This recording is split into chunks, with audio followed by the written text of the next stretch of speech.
and talk to me. Leonard Ray. That's Come your on. name. Come and talk to me. I just wanna have a conversation.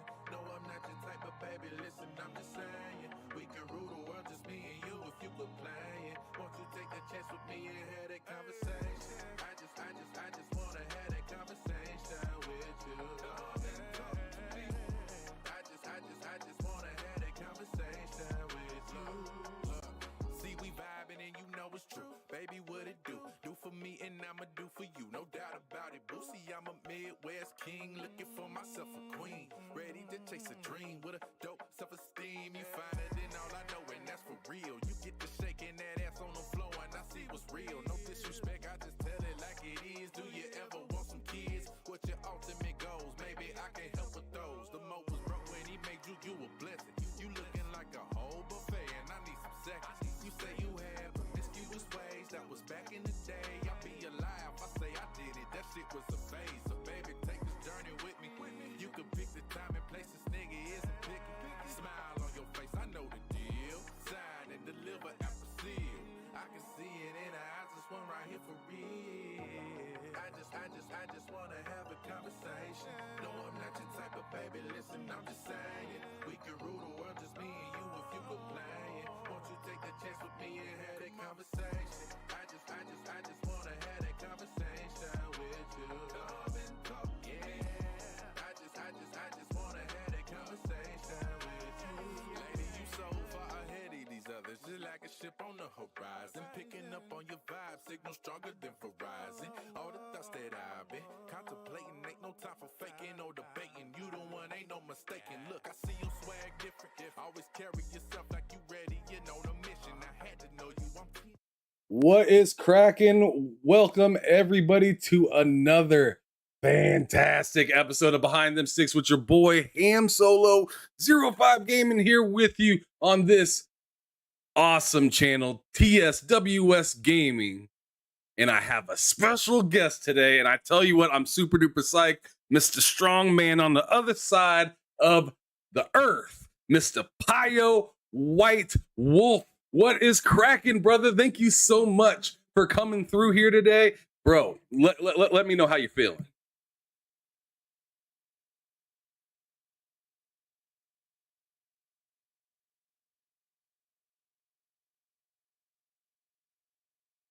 Yeah, man, I tell you what, I was really happy to get this episode moving for you. And the one thing that I like to do, because I'm sure some people may show up to this channel and be like, yo, like, your times for this show are all over the place. But like, I just want to remind people that I'm talking to people all over the world.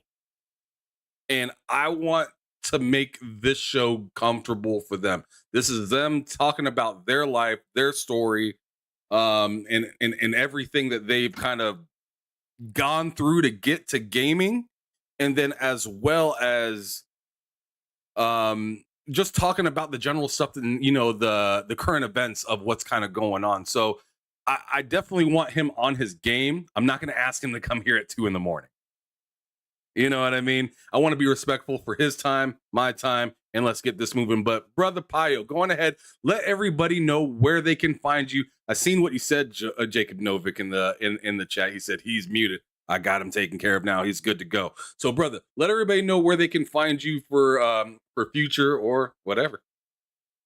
Yeah, my ad is like on Twitter, Mr. PYO1, and under there I have my link to everything. So Instagram, the same thing. YouTube is PYO White Wolf, and those are like the 3 main things I use right now. Obviously, mostly is Twitter. I use mainly Twitter for content and stuff. Well, I tell you guys what, there's something that I really want to do real quick. I'm gonna see if I can make that or make that actually happen, because there's something I really like about PYO's channel that I think it's just such a great introduction. Once you walk into his door, it's just like, God damn, what's going on here? This is a lot happening right here. So let me go over and see if I can pull this up real quick. Yeah, actually I can.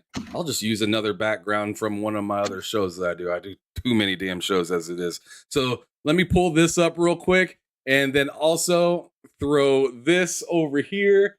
And if you guys are unfamiliar with this gentleman right here, fantastic. Man, where the heck did that thing go? Do I have to do this? Oh man, I'm going to do this just to show it. I have to unsubscribe from your channel just to get the intro to the channel that you have, which which this little clip that you have, bruh, it is hype. It is hype. It did for me, man. I was just like, man, this man is out of his goddamn mind. I was like, bro, like what's happening over here? But you guys just give me a quick second. I'm gonna pull it up. There it is right here. Oh man, so you guys should be able to hear it through my headphones, PYO. You probably won't be able to hear it because it's going through my headphones, as I just got done saying. But it's only 19 seconds, so just rock with me real quick, y'all. So bam. Oh wait, here we go. I gotta change audio right there. It is so damn hype though. I love it. So headset. Let's go, y'all.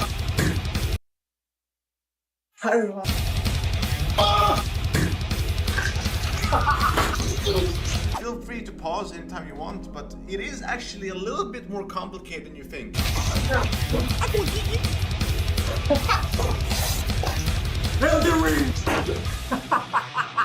Without question, the best PS5 game. Heard of it! Look! You get this on me! So step one, obviously log into your PS5. Demo! Heard of it! Like it, sir! Yeah! You know what I'm saying? Anyway. That shit was insane. The first time I watched that, I was just like, yo, what is happening here? And and see that was the first, a little, not that long ago was the first time I seen that. But see, I ran across one of your reviews a long time ago. I forgot which game it was, but it was a Nintendo game. And you grabbed the box, right? And you like chewed it open. I think you like Pokemon, I think that was it, because you got to rip in that thing, bro. And I was just like, this guy has a whole nother energy that is rare out here.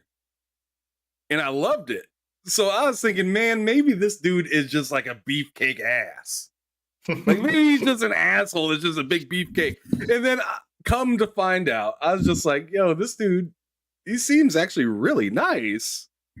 This is like a really weird twist. So brother, like, I gotta ask you first and foremost, like, how the hell did you even get into game? Like, what was like the age that you kind of first kicked off and like started out? What was the first console? I usually ask people that before the show, but I was having so many goddamn issues just getting shit started from coming back in town. Let me know, how'd you get into it so much? Because this is wild. Yeah, so it was my cousins, and I was 4 or 5. I remember. Actually, I was 4, I think. They had a SNES, and I remember first introducing me to gaming because the controller could actually fit my hand, you know. So I played Mario World, Super Metroid. I remember playing those games when I was a kid on SNES, and I just loved them, you know. Obviously, Mario, a big surprise. I think a lot of people have Mario as their first game. It's very like playable, no matter what. Like you can play a level, at least in the beginning, one of the first levels, no matter the age, basically, as long as you learn the controls. So and then like a year or two afterwards, they actually gifted me their PlayStation 1 with some games. I remember the first game that was technically mine that I ever owned on the PS1 was Tekken 3. And after that, it was just Tekken? like keeps going. Yeah, Tekken 3. Tekken 3? Man, that's such a great Tekken. Just one quick second, I got to read this super chat drawn by Drawn TJ, $20 super chat to start the show. Appreciate you, brother. Wow. He says, hi, guys. Microsoft should take the 10-cent route by 49% of the company of Sega instead of buying the whole company. And by doing that, they can actually get either Take-Two, Ubisoft, or WB or whatever. What do you think? I tell you what we think.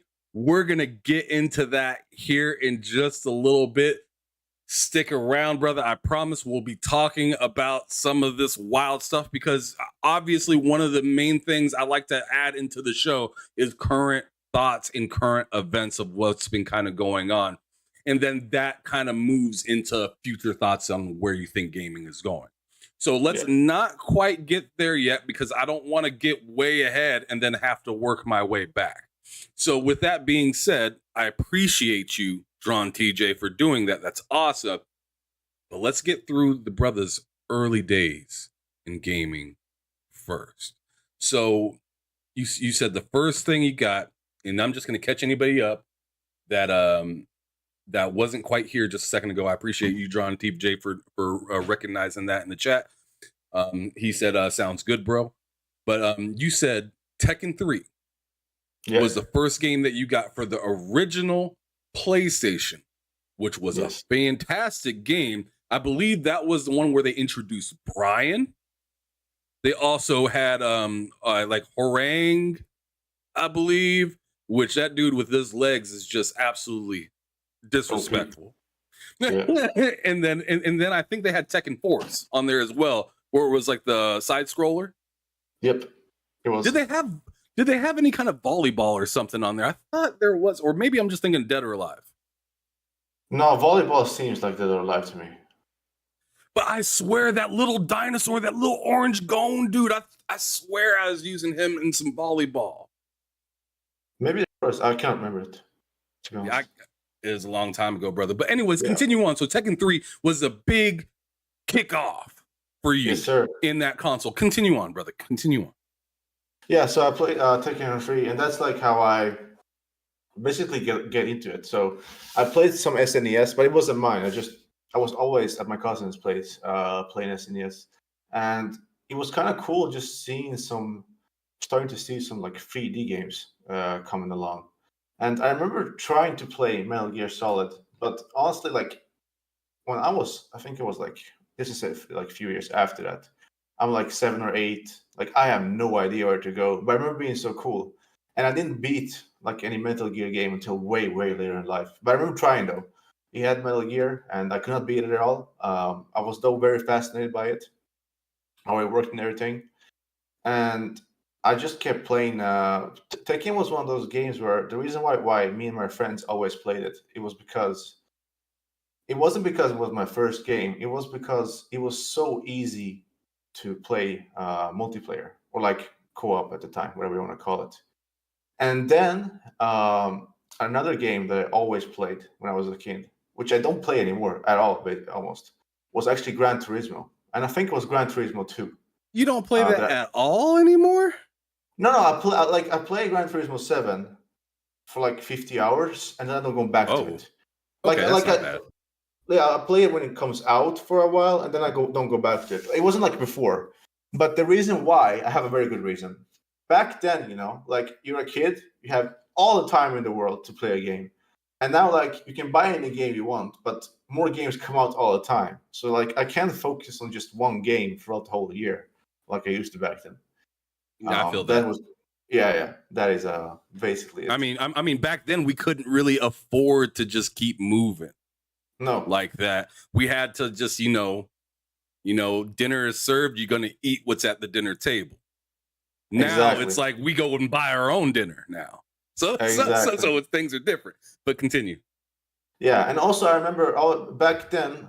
For me, it's euros, right? So like, a game used to cost 50 euros, which like in the 90s and early 2000s was way more than like a $70 game right now because inflation and stuff like that. So I always had to work for the game, and I used to get one a month if I did my dishes without the trash and stuff like that. But yeah, I remember on PS1 I probably played in total 15, 20 games. It wasn't like a huge library. However, when the PS2 came out, that changed a lot. Because here's the thing. I I discovered borrowing games. Not only borrowing games, but you can rent games, at places for like a week for like what 1/20th of the cost or whatever. So I used to play so many PS2 games, and one of my best friends, two of my best friends, they were lucky that in terms of one had Xbox and one had a GameCube, and I had PS2. So we could borrow each other's systems over like a weekend to play the games, like the exclusive games. Like I remember I used to love Metroid Prime, but it was so hard back then to beat it because you don't know where to go. So like you can probably beat Metroid Prime in what 5-6 hours if you know what you're going. But it probably took me like 30 hours as a kid because you just have no idea where to go. Like you just have no idea. And just back screwing then, around too a lot. yeah, and back then it wasn't like, oh, you can just Google it because you're a kid. The internet is not as big as right now and stuff like that. So you just had to kind of figure it out with more playtime, basically. And that's how I discovered Xbox and Nintendo. It wasn't obviously I had SNES and I got a Game Boy at some point. I forgot when, like the original Game Boy. To open up. Yeah, Well, the green screen. Yeah, the green screen. I have no idea when I got that one, but I do remember on my 9th birthday, I got a Game Boy Advanced SP, I think it was called. We can just flip flop them, and that I used to love. Yeah, it's Pokemon different games than the sometimes. one that was like kind of in a weird Yeah, like yeah. I My don't know friend had that even what one. shape that was. Yeah, my friend that had one, and he used to be so jealous of me because I could put my flip Game Boy in the pocket very easily. He had to carry a case Yes. and stuff. Yeah, he had to carry a Right. case Yep. and That stuff. thing was a pain, bro. And then That some of was. the attachments and stuff on it. I correct me if I'm wrong. The Game Boy Advance SP didn't have a backlit screen. Oh, I have no idea. I'm not talked about much about that console, honestly. Man, because I used to have to use one of those like wiry lights to light up the screen. You know what I'm talking about? The lights that like Oh kind of yeah, hang over. yeah.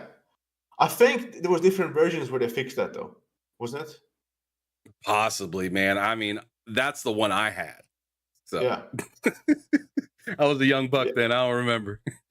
yeah, yeah. But basically, that's how I played so many OG Xbox games. Like I played Halo almost when it came out, and Halo 2 I played so much of. That's why Halo 2 was one of my probably my favorite game of the OG Xbox because I remember playing so much of Halo 2. Halo 1 I was so bad at it because I didn't understand it. But once Halo 2 came, obviously you had some practice with the friends and stuff. So when Halo 2 dropped, you knew the controls, you know what's going on, stuff like that. So we used to play Halo 2 for so many weekends back then. Okay, And so let me kind of wrap this up in the present real quick. So original PlayStation, then into the Game Boy, yeah, and then Xbox. Oh wait, PlayStation 2 yeah, PS2 first, right? And then Xbox. No, I used to borrow Xbox from my friend and GameCube. Borrow it. Okay. Yeah, And the so GameCube. one friend had Xbox, one friend had GameCube. I had PS2. So we were super lucky. We could just borrow each other's systems or just play, at each other places all the time. It was very Okay, like a lucky situation. That makes sense. And John TJ says in the chat, yes, the SP, the regular, the SP did, the regular didn't. So he's saying the SP had the backlight, the regular did not. I had the regular one that didn't have that. But yeah, continue. I'm sorry. Yeah. So and then to speed things up, that now obviously the 360 had come out and the PS3 had just dropped. And I remember the 360 was so like obviously as a parent, you look at prices, right? I remember like the 360 used to cost like I think it was 40% or something like that here, less than PS3. So I actually got the 360 in I think it was 2006 as a Christmas present. Oh, nice. And and then around that time, I had it for about 2 years. Around that time, I played games like Gears of War 1 and 2, Halo 3, some other games. I remember, like, there was the biggest ones, and some other games. However, like, my 360 got the red, what's it called? The red light Red thing. Ring of Death? There we go. The Resident Evil Death. And luckily, the store, because of like Microsoft's policy or whatever, my parents could return the 360 and then just pay the extra money for a PS3 2 years later. So 2 years, like Christmas 2008, is when I got the PS3 basically for Christmas. So I had a 360 for 2 years, and then I had a PS3 until basically the PS4 came out.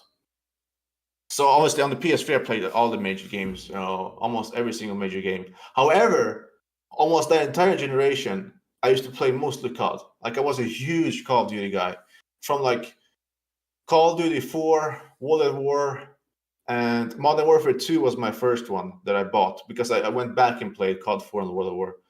That was like almost an addiction at one point. Like Modern Warfare 2, Black Ops 1, Modern Warfare 3, Black Ops 2. Like that was like when I wasn't playing a single player game, which wasn't often, maybe a few times a year. I was always playing COD back then. And then Ghost came out and I just gave up. I can't, like, it was so bad. I was like, I'm moving on from Call of Duty. Ghost was horrible. It was like one of the worst periods. Like it was the worst, like from Call of Duty to Call of Duty ever for me. It was something. It was definitely something. It wasn't the best one. It's hard. It's barely like memorable at all, other than like the this is the launch of the new consoles Call of Duty. Yeah. Yikes. Like fishes and stuff. Because wasn't the one before that, was that Advanced Warfare? No, Advanced Warfare was after. Advanced Warfare. Oh, you're right. Yeah, Advanced Warfare was after. Advanced Warfare was the next one after, actually. Yeah, because I remember very specifically Black Ops 2, I think, was 2012. You're so right, because that one actor that was in that like show where he was trying to become a president ended up being in Advanced Warfare. Yeah, I remember from Netflix during that time period, and I remember watching that and playing that game on my Xbox One. So you're exactly right. I just remember seeing the advertisements for Advanced Warfare in Modern Warfare 3, which was weird. Yeah, if you go on to Modern Warfare 3 to this day, they're still advertising Advanced Warfare. Home screen, yeah, that could be it. That could be it because it's Sledgehammer. That is correct. They used to, they advertise their games. Like Treyarch does their game, Sledgehammer does their game, Infinity Ward advertises their game. That makes sense. I know. Absolutely. So, but yeah, moving on. So, a quick question I have for you is, during that PS3 and 360 era, once the 360 got that red ring, was that the end of Xbox for you for that generation?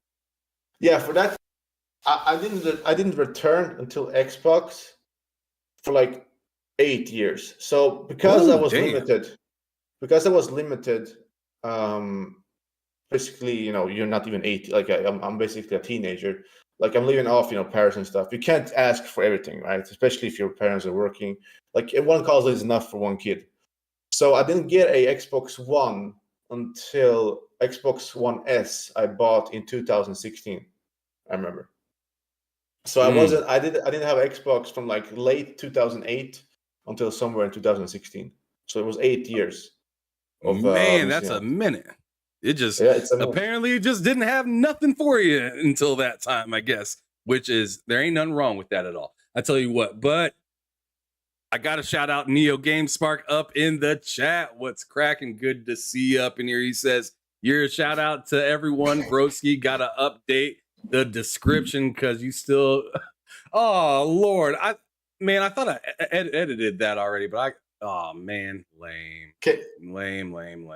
I'll fix that right now as we're doing this. But anyways, moving on over to the Xbox One and PS4 generation.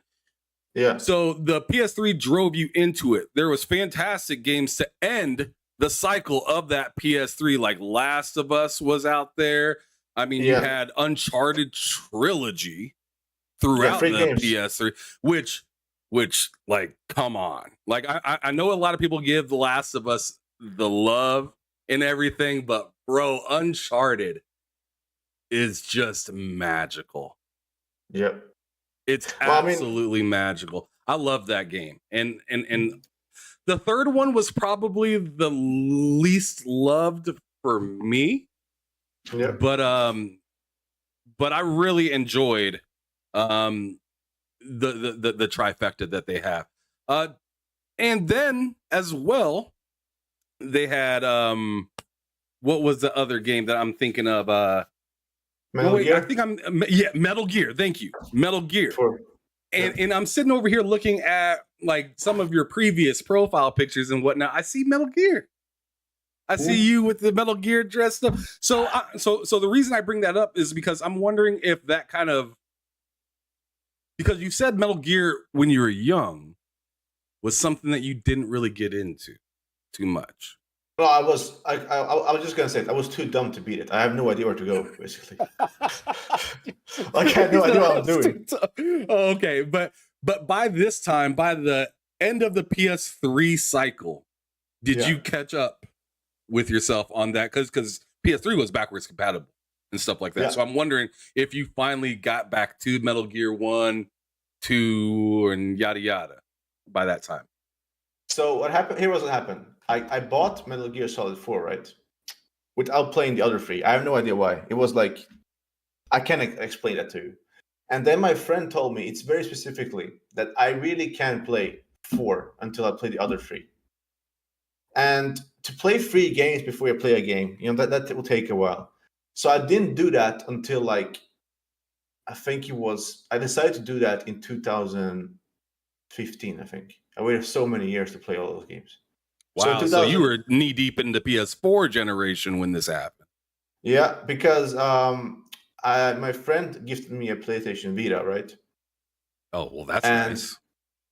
And I remember on Vita, you could play all the games except 4. So I could play 1, 2, and 3 on there.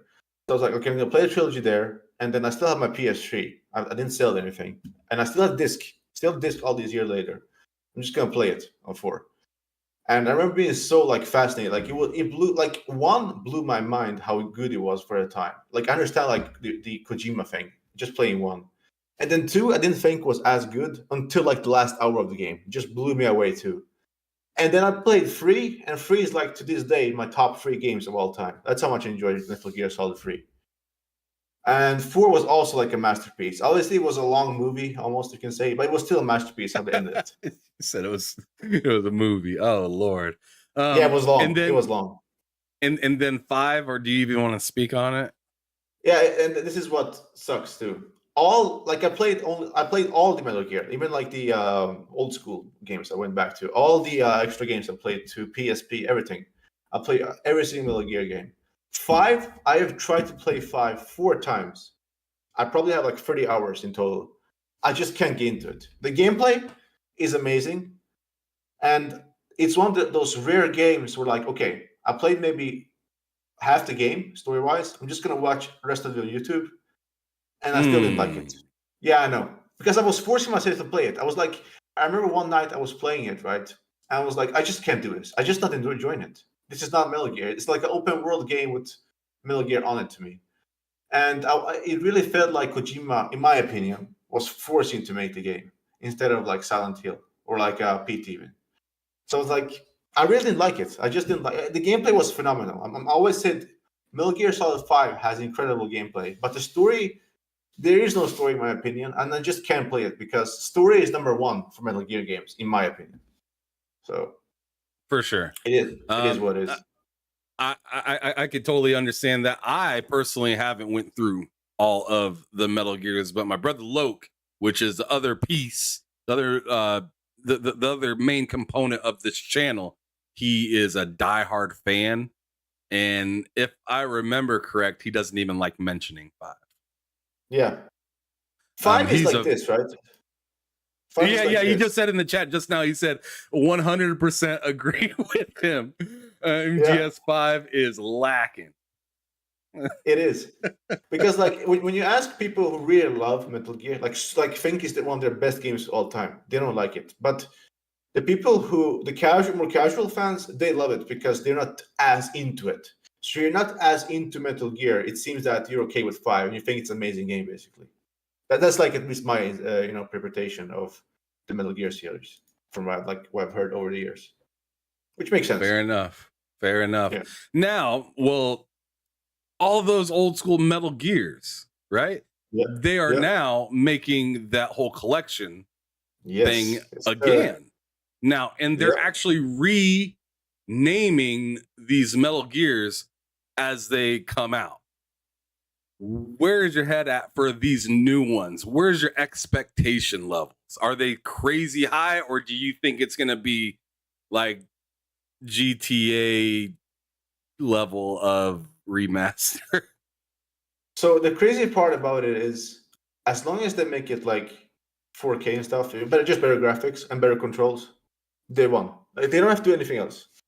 Now, for the remake, I am a little bit concerned because I really wish that Kojima would just come out and say, "I approve this." That's everything he has to do. He just looks at it once and he makes a tweet, "I approve the game," and that is it. So free remake is what I'm concerned about.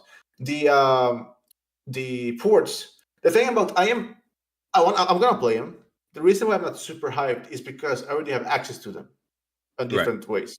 So it's like I have my Xbox One X still, which I can play 2 and 3 in better graphics and FPS. They like reset up and stuff like that. Yeah. 1 I can play on my Vita, which is fine enough. And 4 is the one. 4 is the one that I want a true remaster of. Because free remake, I'm concerned about. I have no idea how it's going to be. But if they say we're going to remaster 4, which I think they are, that's going to get my hype level up. Because I don't want to plug in my PS3 just to play that 4. That's like not as accessible. But yeah, I can't wait for them. I'm playing them I'm getting day one. I have no idea I'm playing because there's so many games in October. It is crazy, bro. You ain't lying. But before we continue on with the current games and stuff like that, let's go back to the Xbox One and PS4 generation real quick. And I just want to ask you, obviously, I'm assuming that you got the PS4 initially. Yeah, first in 2014. You did say 2 years later you got the 1S, the white one. 1S, yes, for 1 year or 2 years. What was it like balancing those for you at first? So the PS2, the first 2 years, you have that, and then you get the Xbox One S. I want you to tell me what it was like having the PS4 for that little bit, and then what prompted you to get that 1S. It was very easily, because here's the biggest reason, right? So I haven't been in Xbox for 8 years. I had games like Halo Reach I didn't play. I played Halo 3, but I didn't play Halo Reach. I didn't play Halo 4. I didn't play Halo 5. I didn't play Gears of War 3, Gears of War 4, Sunset Overdrive, and so many like newer and old games. So when I got the Xbox One, I had like 20 games I wanted to play. It was like a feast for you at that moment. Yeah, and this was before like they put games on PC. So it was literally only on Xbox, right? There was like no other place to play them back then. So it was like I got the games, they were pretty cheap on the digital store. So I was like, okay, when I got a backlog game, I'm still gonna use my PS4 as my main console. And when there's like a backlog period, it was like there's no games coming out. I'm just gonna play old games from Xbox that I missed out on. So it was like very easily for me to balance them out. And obviously later on, I played the newer games too. Like there was exclusive, like Gears 5 when that came out. Forza games I also played. Very good, high quality games. I even think they're better than GT today. Maybe not on all time scale, but today I think Forza is better than Gran Turismo. Like when you look at how much fun you have. Do you personally believe that? Yeah, I think they're better. I mean, I played like the latest Forza, not Horizon 5. Yeah, Horizon 5. I think had like 90 hours or something. God damn. Yeah, so I played a lot actually, but it's like the reason why, because let's say you come home, right? You can just chill and play it. When I play Gran Turismo, you have to like be like super nerdy and stuff. At least in my opinion. Like, you got to be on top of them turns. You can't just chill. You can't. There ain't no rewind button. There ain't none of that. Exactly. There's no rewind button. I'm gonna be honest. It is cheeky, but but it makes the relaxing part of it nice. Like you can get serious. You can turn off the rewind button if you want. You can. But when you're just kicking back and you just want to play and beat it, and you're just like, dude, I don't care how it's done. I just want to get through this. You can sit back and just let it fly. Yeah. And then like let's just go a few years later. Obviously, Bloodborne, Horizon, Persona. There was like so many games on PS4, but there was one game that changed like the PS4 console itself for me entirely, and that was God of War. Now to just I thought you were gonna say Ghost of Tsushima, but continue. God of War. Yeah, God of War. So just to give you that perspective, I was a God of War since 2006 fan. So like I bought the original game only 1 year after launch. It was on sale. Became a huge fan. Played 2 at launch. Played the PSP games at launch. Played 3 at launch. Got even the prequel Ascension at launch. So for me, it was like 5 years in the making. When they showed that in 2016, that reveal of Kratos coming back, like I screamed. It was late here. Like I screamed hard for that. I will never forget that day when they revealed Kratos. And at that time, like keep in mind, I played games. I played so many games. That game became my favorite game of all time when I beat it. It was like, to me, nothing is perfect, right? But that was like as close to a perfect game. Like for what, like story, characters, gameplay, it had it all for me, like the whole package. And you're talking 2018? Yeah, 2018. At that point. So that's like changed the PS4 to me because at that point they had so many exclusives, and they were still having Death Stranding to look forward to, Last of Us Part 2, Ghost of Tsushima, Final Fantasy Remake. There were so many exclusives still coming out, plus third-party games. That is like when I saw PS4 as one of my favorite consoles ever, and obviously it became one of my favorite consoles ever. When you just look at the generation, you don't look at like remasters and backwards compatibility. Just look like from 2014 to 2020 when PS5 came out. And the Xbox One was always like the console where I played the games I couldn't play on PlayStation. That's what I use it for, including backwards compatibility. Like the reason why I upgrade, this is going to sound crazy to you. The reason why I upgraded to Xbox One X was because Red Dead Redemption was in 4K. Oh shit! Yeah, that's how much I like that game. I mean, that was one of my. Oh man, but that's one of those undeniable like third-party bangers that nobody can say shit about, and even if you want to, ain't nobody listening to you. Like that game was just too damn good, and to this day, load it up on your, whether it's your PS4 or Series X, but like obviously the Series X, One X, those are gonna have the 4K, right? So it's just like, yo, no matter how you load up that game, though, it's just a masterpiece. It is. Yeah, I actually liked 1 more than 2, but that's another story. I still love 2 though. 1 is amazing. I mean, bro, John Marston's in 1 was. I don't want to ruin 2 for anybody, so I'm just gonna keep it quiet. But in 1, running around with John Marston's, and the first time you get like attacked by a snake, or just like something random out in the wild, you're just like, bro, I'm really out here. Yeah, cutting the hide off of snakes. Yep. And then they added the undead thing, which was kind of a nice.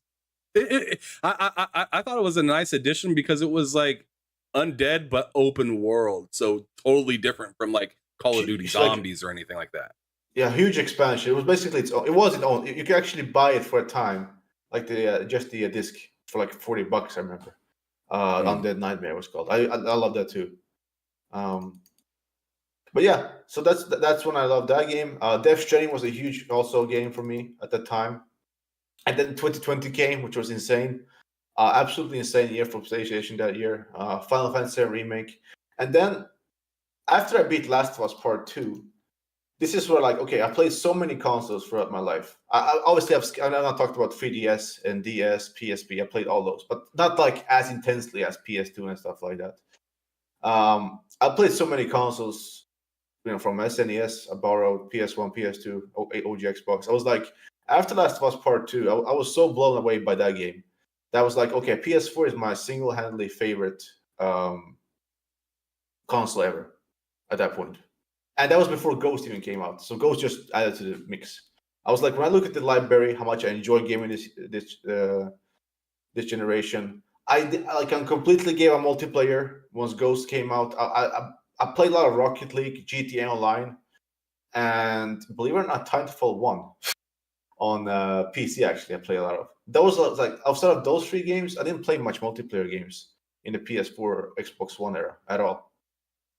I played a lot of co-op, like Borderlands, but not like PvP multiplayer. And That's a big then change from your Call of Duty days, right? yeah, huge change. I still love Last of Us, Uncharted, Metal Gear, like God of War, obviously, Little Big Planet, Red Dead Redemption 1, the GTA games. Man, Rockstar used to have many games. GTA 4, they used to put a lot of games on back then. But I was mainly a multiplayer guy. Went through mainly single player guy, and now it's just there's too many games. Like I really don't understand how I'm supposed to have time to play multiplayer games where there's so many games that I have interest in. Like you just look at October, there's like 5 games I want in October. How am I supposed to play multiplayer games, catch up on all those games, and still have time not to have like 2,000 games in my backlog? It's impossible at that point to play multiplayer games. Plus, like multiplayer games now. Keep in mind, I used to play OG Halo 2, even CS Counter-Strike on PC back then. So I used to play multiplayer in the early days. So like going from that to the PS3 360 generation to like seeing all these skins, what multiplayer is now free to play. I mean, it's just not appealing to me anymore, like at all, to play multiplayer games. I just feel like it's not what it used to be. But single player game wise, they're all time high. Like production level, just budget, how quality, like they're all time level. Like even Zelda, just almost 200 hours. The newest Zelda, Tears of the Kingdom. It's like insane game. I mean, like I said, like back in those other days, like even if you did have some good money, like I feel like when you're younger, I don't know how old you are, bro, but like I feel like when you're in your like kid, middle school, high school, college days, you're just more sociable. You want to be online playing with your boys, Call of Duty, Halo, and stuff like that. But once you like start, you got to go to work. You got your own crib. You got you got your own things going on. Like multiplayer is still fun, and if you're really dug into gaming, you're starting to look around and see, oh, there's either stuff I missed or there's opportunities and chances I've yet to take. So let me try something different. You kind of evolve, just like your palate does when eating. There's stuff that you would not eat when you were 6, 7 years old. You're like, yo, get that celery up out of there. Or, you know what I'm saying? I ain't eating no carrots. Like stuff like that. But now, we mixing in, we putting the things in our food that we used to call disgusting. Yep. So our palates have changed as we got older, and now we're taking a whole different appreciation to other styles of ways to play. I can tell you first and foremost, 10 years ago, miss me with Persona completely. You can forget about it. I am not playing a turn-based game at all. No time. But now I'm just like, what's that story like? Is it hitting? Because if the story's hitting, I'll play it. Yep. It's just so much different than it is before. But what's cracking to the people in the chat? I want to go on ahead and give everybody a shout out real quick. First of all, got to pay respects to the members of the channel. So I'm just going to go on ahead and rattle those off real quick, and then I'm see what's cracking with some of the other people that I'm seeing up in the chat as well. But thank you so much to the members. That would be Sir X-Man, Ray Chief, Jake Novak, Silent Cypher, Matt Likes Games, Blind Giant 808, Too Big, Brodacious, Boogeyman, Just Mel, Stanley Francois, Sour Blow, Senior Click, Lady Foxfired, Go Pole, Graphics God, Cozy Beluga, Mr. Joanna Dark, PlayStation Destruction, Dragonheart Yobi, Fark You, The Robot Wins, Tombo 901, Apex Predator, and then Mr. 7 Digits. I see you up in here, Rain G4, me HDI Geek, I think. Maybe you know who that is, PYO. Either that or just new to the channel. So I appreciate you for popping through. And if you said something in the chat, you must have hit the subscribe button. So I appreciate you.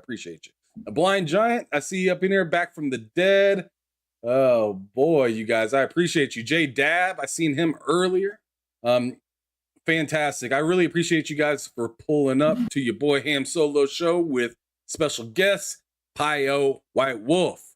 But anyways, let's continue on. So now that we're at the end of this generation, fantastic games coming out. You got caught back up on your Xbox lineup as well. Yep. You see this generation. I want to talk about the jump from the beginning. You know, Demon Souls are coming out. Spider-Man Miles Morales. Halo gets delayed. But Game Pass seems to be way more popular than previous. Coming out with things like Psychonauts and other game Forza. Like I said, Halo a little bit later. Let's talk about first PlayStation, because they came right out of, they came right through the tunnel running like freaking Ultimate Warrior, right? They had some stuff ready to go. So what was the beginning of the generation like for you? Was the hype exceeded, not exceeded, or just right for you? Oh, it was exceeding my expectations, because keep in mind, they closed the generation super strong. Final Fantasy VII Remake, Persona 5 Last of Us. Royal, Neo 2, Last of Us, Ghost. Like that, the exclusive PS4 games were insane that year. Even Dreams came out. They had like what, 7 exclusive games this year. And on top of that, you have like several exclusives at launch ready to go. Like at launch, day one, Demon Souls, Miles Morales, Sackboy even. Astro is free with every PS5. It was not long, but it was good. It was like a 3-hour game or whatever. But it's very good. I was super impressed. So it was like, I remember playing, because here where I live, it snows a lot, right? It's Sweden. So I played Miles Morales as my second game. It was such a special moment because it was truly snowing here when I played it. So it just made the experience even better for me when I played a game. That's fantastic. It was very, very good. And then on top of that, you just forward a little bit in a few months later, you get Returnal coming out, which was absolutely incredible. Like probably top 3 still PS5 games, including cross-gen, multi-platform games, whatever, on PS5. Absolutely amazing. You put it on that pedestal like that? Yeah, top 3 PS5 games right now. Damn. As long as like you can play it, I truly think it's not like Souls games. I think like if you can play Cuphead, if you can beat any game above like average, Hades. Yeah, Hades. If you can beat Hades, if you can beat Cuphead, if you can beat Dead Cells, if you can beat any of those like just above average hard games, you can beat Returnal, in my opinion. There's no reason why you can't. And then after that, you have Ratchet. So like, and then obviously you got upgrades from PS4, PS5, like Ghost of Tsushima DLC, Death Stranding, got an upgrade. So like the Final Fantasy VII Remake integrate, you got some DLCs, you got new content all the time. So the first year was very, very good. And then like you get to the second year, which was even better in my opinion. You got Horizon coming out, you got GT7 coming out. Obviously the big one for me, obviously, if anyone knows me, God of War Ragnarok. That's nothing comes close to that. Even Final Fantasy 16, like nothing comes close to God of War Ragnarok on PS5. Yeah, that's like a one above all for the console. Even though it's cross-gen, you know what I mean? It's still like the game for PS5, I think, so far for me. So the second year was even better. And you got Last of Us remaster remake thing, which before I played it, how'd you feel about that? Yeah, so here's the thing. Before playing it, I was super hyped about it, right? Like I was super excited because that's also one of my favorite games ever. And then I played it and I was like I think the story's still amazing, but I was like, I wish Naughty Dog didn't spend 2 years on this. That was my I'm glad it exists, but I was like, I would rather have factions sooner, and this game doesn't exist. You know what I mean? Damn. Yeah, but I know, like, I understand PC port and all that stuff. Like it sold probably a few million, very high profitable game for Sony. So I'm very happy it exists, but I wish that we. I see what you're saying, though. Because I see what you're saying. I'm gonna be honest with you. It's a little bit depressing seeing Insomnia Games put out so many games so far, and we have zero. We don't even know what's Naughty Dog's next game. We got no new games from them this generation so far. And they used to be the best, which is a little outside of the regular from what they seem to make regular back in the PS3 generation, right? Is Yeah, where even they PS were kind of coming out with. I mean, they had what was it? Uncharted trilogy, Last of Us. Yeah, Uncharted, The Last of Us, but didn't they also do what? I always forget that damn game. The the game that's not Ratchet and Clank, obviously, but it's Jack and Dexter. Jack and Daxter, yes. Yeah. Didn't they have some of those on the PS3 as well? I think it was only ports or remaster because most of them was PS2. Okay. Almost them. Yeah. But even back then, they used to put out so many more games. And I understand why, because the details and stuff like that, it's so much more They high got budget. that budget. They got that budget. Yeah. Last of Us 2 was 220 million. I don't even want to think about their PS5 games coming out, with inflation and stuff. It's going to be expensive. But yeah, even like in the PS4 generation, they had a remaster for Last of Us 1. Then they have a charter for Lost Legacy and Last of Us 2. So, but my main point is we always knew what they were coming out with. Even though it was less than PS3, it was still enough, for a generation. Sure. But now we have no idea. Like, we're going to be 3 years in. If we have no showcase, which I obviously think is going to happen, and let's say a showcase happens in the next month or two, right? And there's no Naughty Dog. Like, I'm just going to be like, what happened? Like 3 years in soon in November, we don't even know what their new game is called. We have no idea. That's like going from PS3, PS4 to PS5 is like, I just wonder what happened with them. That's all. Fair enough. All right, well, let's rewind back. Let's talk about the Series X, S, and stuff now. So, Beginning of the generation, once again, Xbox comes out, slow start, very slow. Yep. But along into 2021, things started to look a little bit better. Game Pass definitely helped out with that, with some of the third-party additions into it. Then finally, you started to see some of the Xbox first party start to work with Flight Sim coming out. Then you had Psychonauts, which they recently got Tim Schafer and them on the team. And then a little bit later, we seen Horizon 5, Forza's game, come out. And then Halo came out to a very positive reception. In fact, I remember watching you play Halo for quite some time, and you were enjoying yourself. Yeah, that was way back. It was like Halo Infinite multiplayer. I also like the campaign, by the way. I got all achievements in the campaign, every single achievement. Oh, damn. On my profile. Yeah, I played it for over 100 hours even. So Halo Infinite, it came out, and I just loved it. But what sucks is, this is what I hate about it. They just dropped support, basically. It was nothing. Like, all my friends stopped playing it. Everyone I knew stopped playing it. I stopped playing it. They just had nothing for a long time. And I was like, I'm just going to move on. Because if they had content regularly for that game, like most free-to-play games do, I could see my game. That's one of the games that's so fun that I could still be playing to this day. Not every day, not every week, but a game that I always go back to. But they just never updated, or it was too late. For I was like, I'm not gonna go back to a game I didn't play for over a year, stuff like that.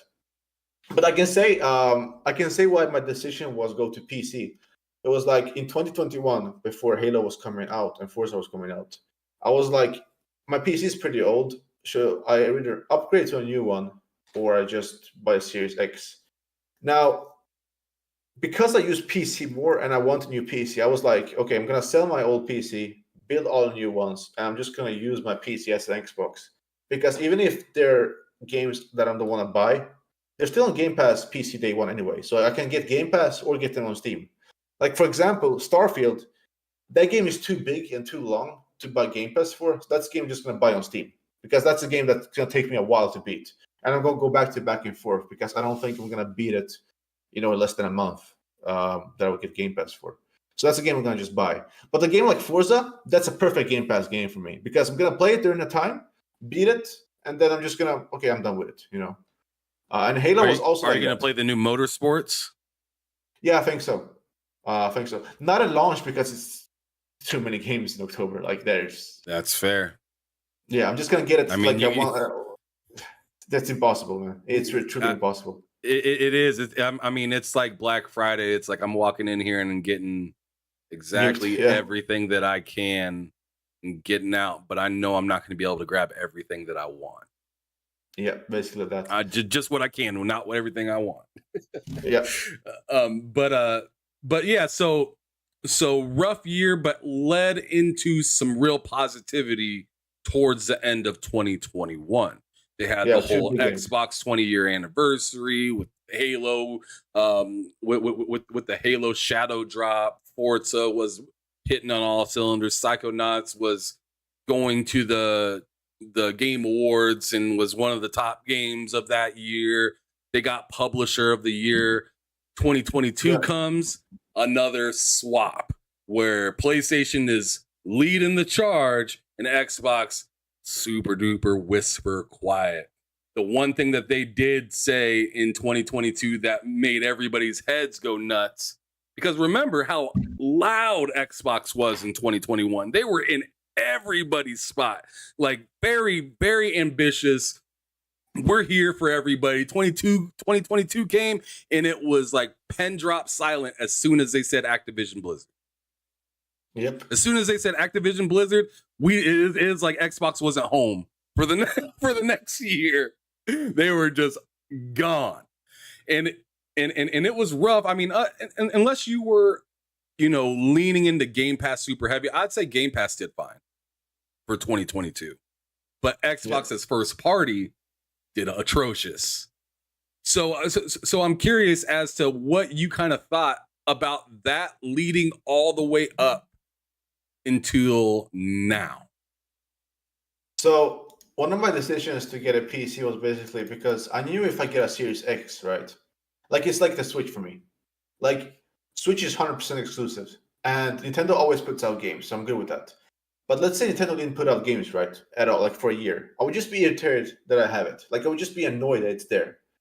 And I remember when I got a PC, I was like, okay, I'm gonna use it as a secondary gaming system.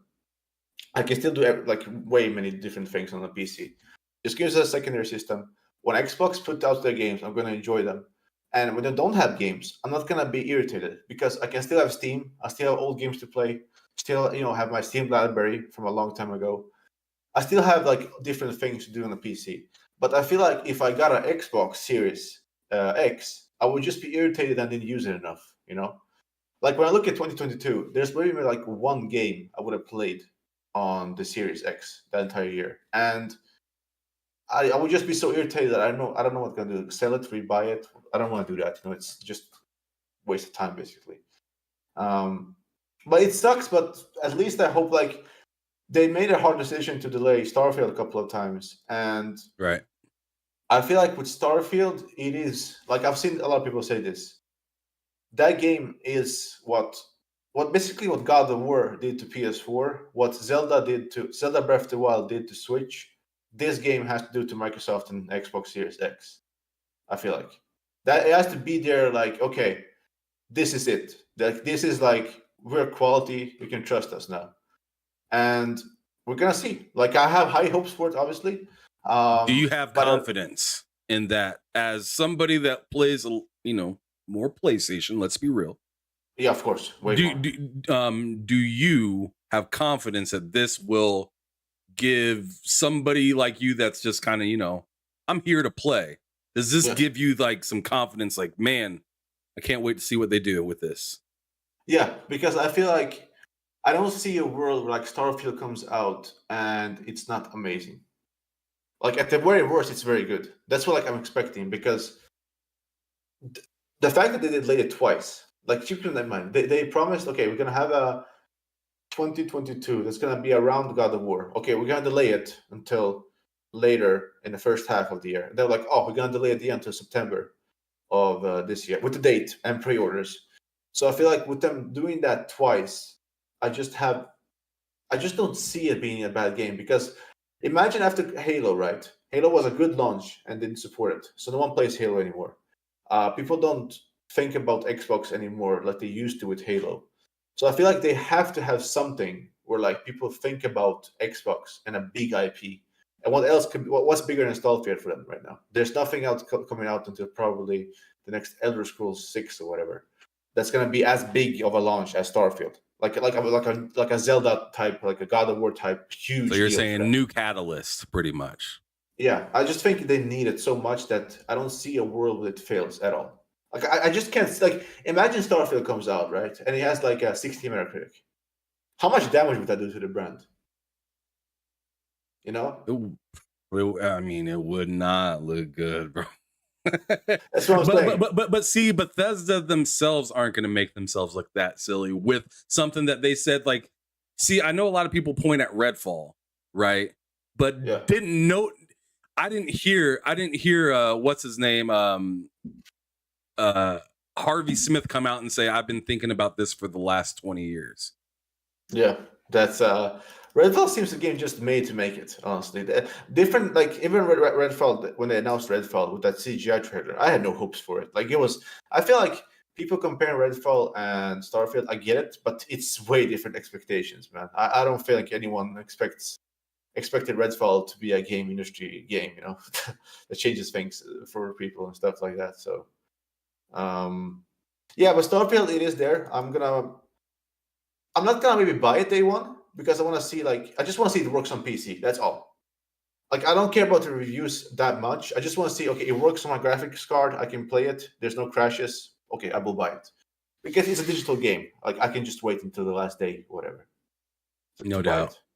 Yeah. Well, now we can finally answer this question that John TJ had earlier in the show. Where he said, "Hi guys, should Microsoft should take the 10-cent route, buy 49% of the company of Sega instead of buying the whole company, and by doing that, they could actually get either Take-Two, Ubisoft, WB, or whatever." Now, PYO, what do you think when you hear that type of stuff? And better yet, not only that type of stuff, but this day and age where it's, I mean, you can look at Microsoft and say, stop buying. But if Microsoft stops buying, Tencent's going to buy. Yeah. If Tencent stops buying, Embracer's going to buy. PlayStation's going to buy. The only one that's not really out here buying is Nintendo. Yeah. But even in my opinion, there might be some stuff that we're not seeing in the background that Nintendo's doing. We see that they're taking a little bit different of direction with the way that they're kind of treating some of their older IP and stuff like that. For the last generation, I want to say. But they're not out there making these wild strides that the Xbox, PlayStation, Amazon, Google, and all these other companies are making. You're seeing PlayStation buying mobile studios. Yeah. Sega just bought a mobile studio. Xbox is buying Activision Blizzard. Whatchamacallit, Amazon's buying like movie rights to like Tomb Raider and like, I mean, they're like things are shaking around so much. EA looks like Amazon. People just thought not that long ago Amazon was buying EA. Remember that? Yeah. Yeah. So it's just like things are moving around. NetEase isn't playing either. You know, it's just like whether you like what's going on or not, everyone's kind of doing it. Some are doing it in larger fashion than others, but what do you think about what Drawn TJ said first? And then I want you to kind of go into what you think about today with the whole buying and stuff like that. Start off with this whole Sega 49% so they can buy Take-Two, Ubisoft, or WB. Yeah, I think so. I understand what he means by 49%. It's more safe and stuff like that. They can buy without consequence.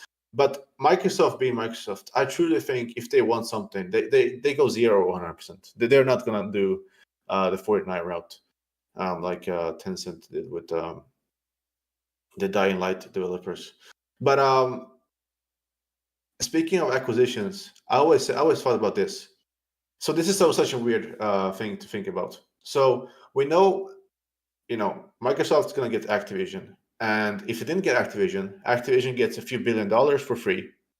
Basically, like, 8 Call of Duties in development. They got a few $1 billion just because they didn't go through. And then the fact that Activision want to sell makes me think, okay, if they can get it, someone else will buy it.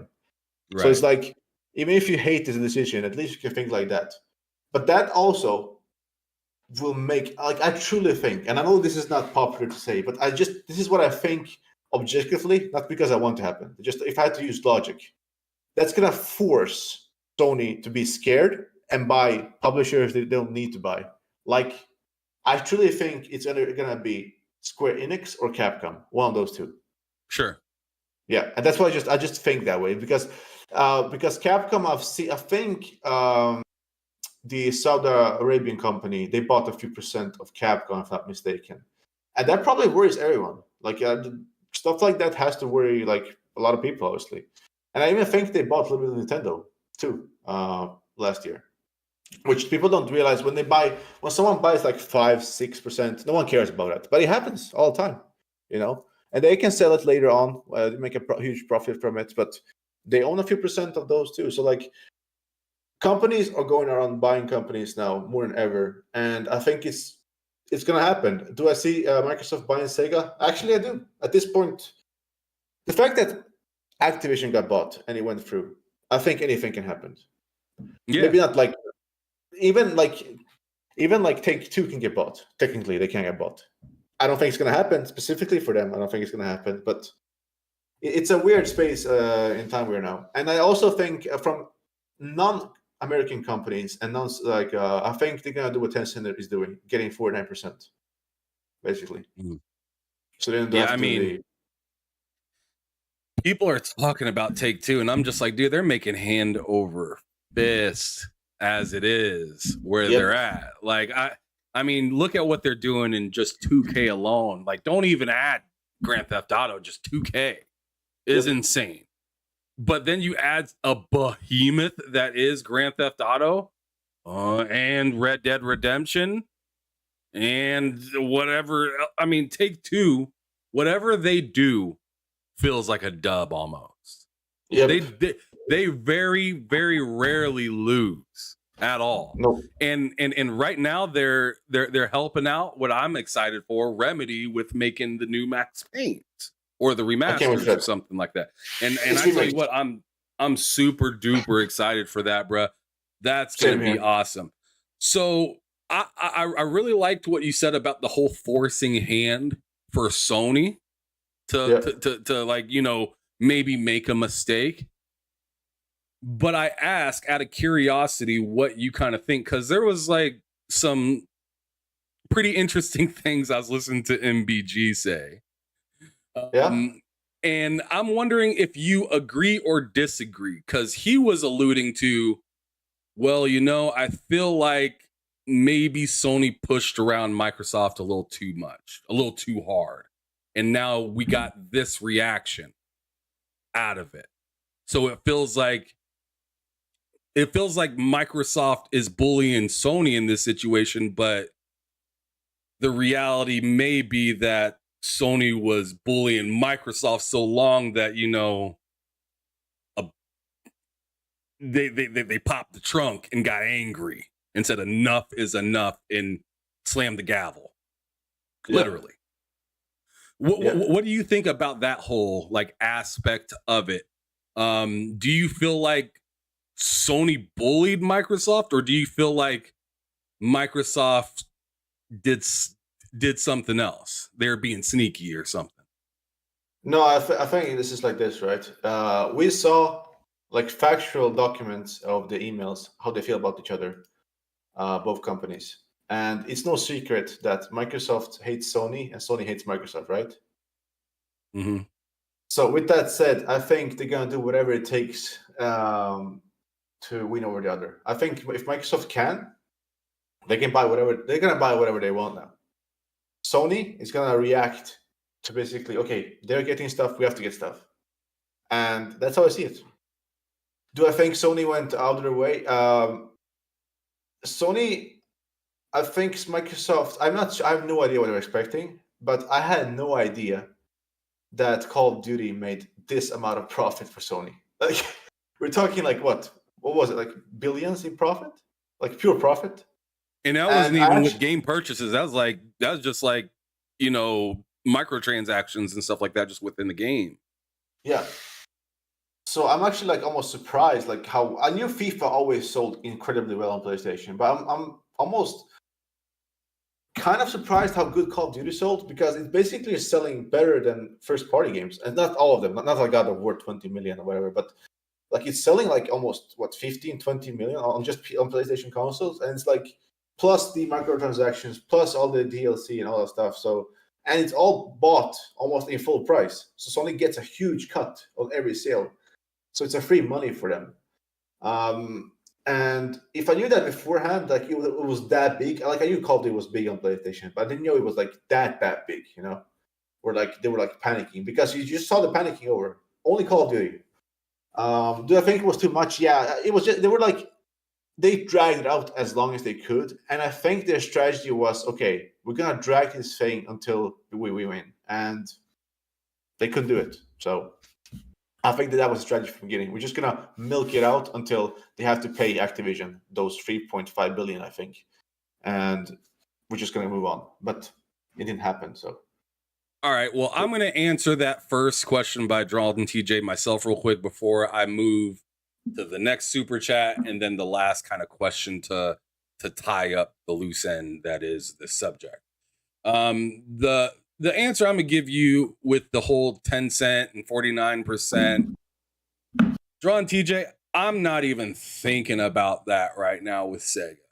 Like the whole acquisition thing, I'm not looking to the next acquisition, although I'm sure maybe Microsoft is, or a lot of other fans are.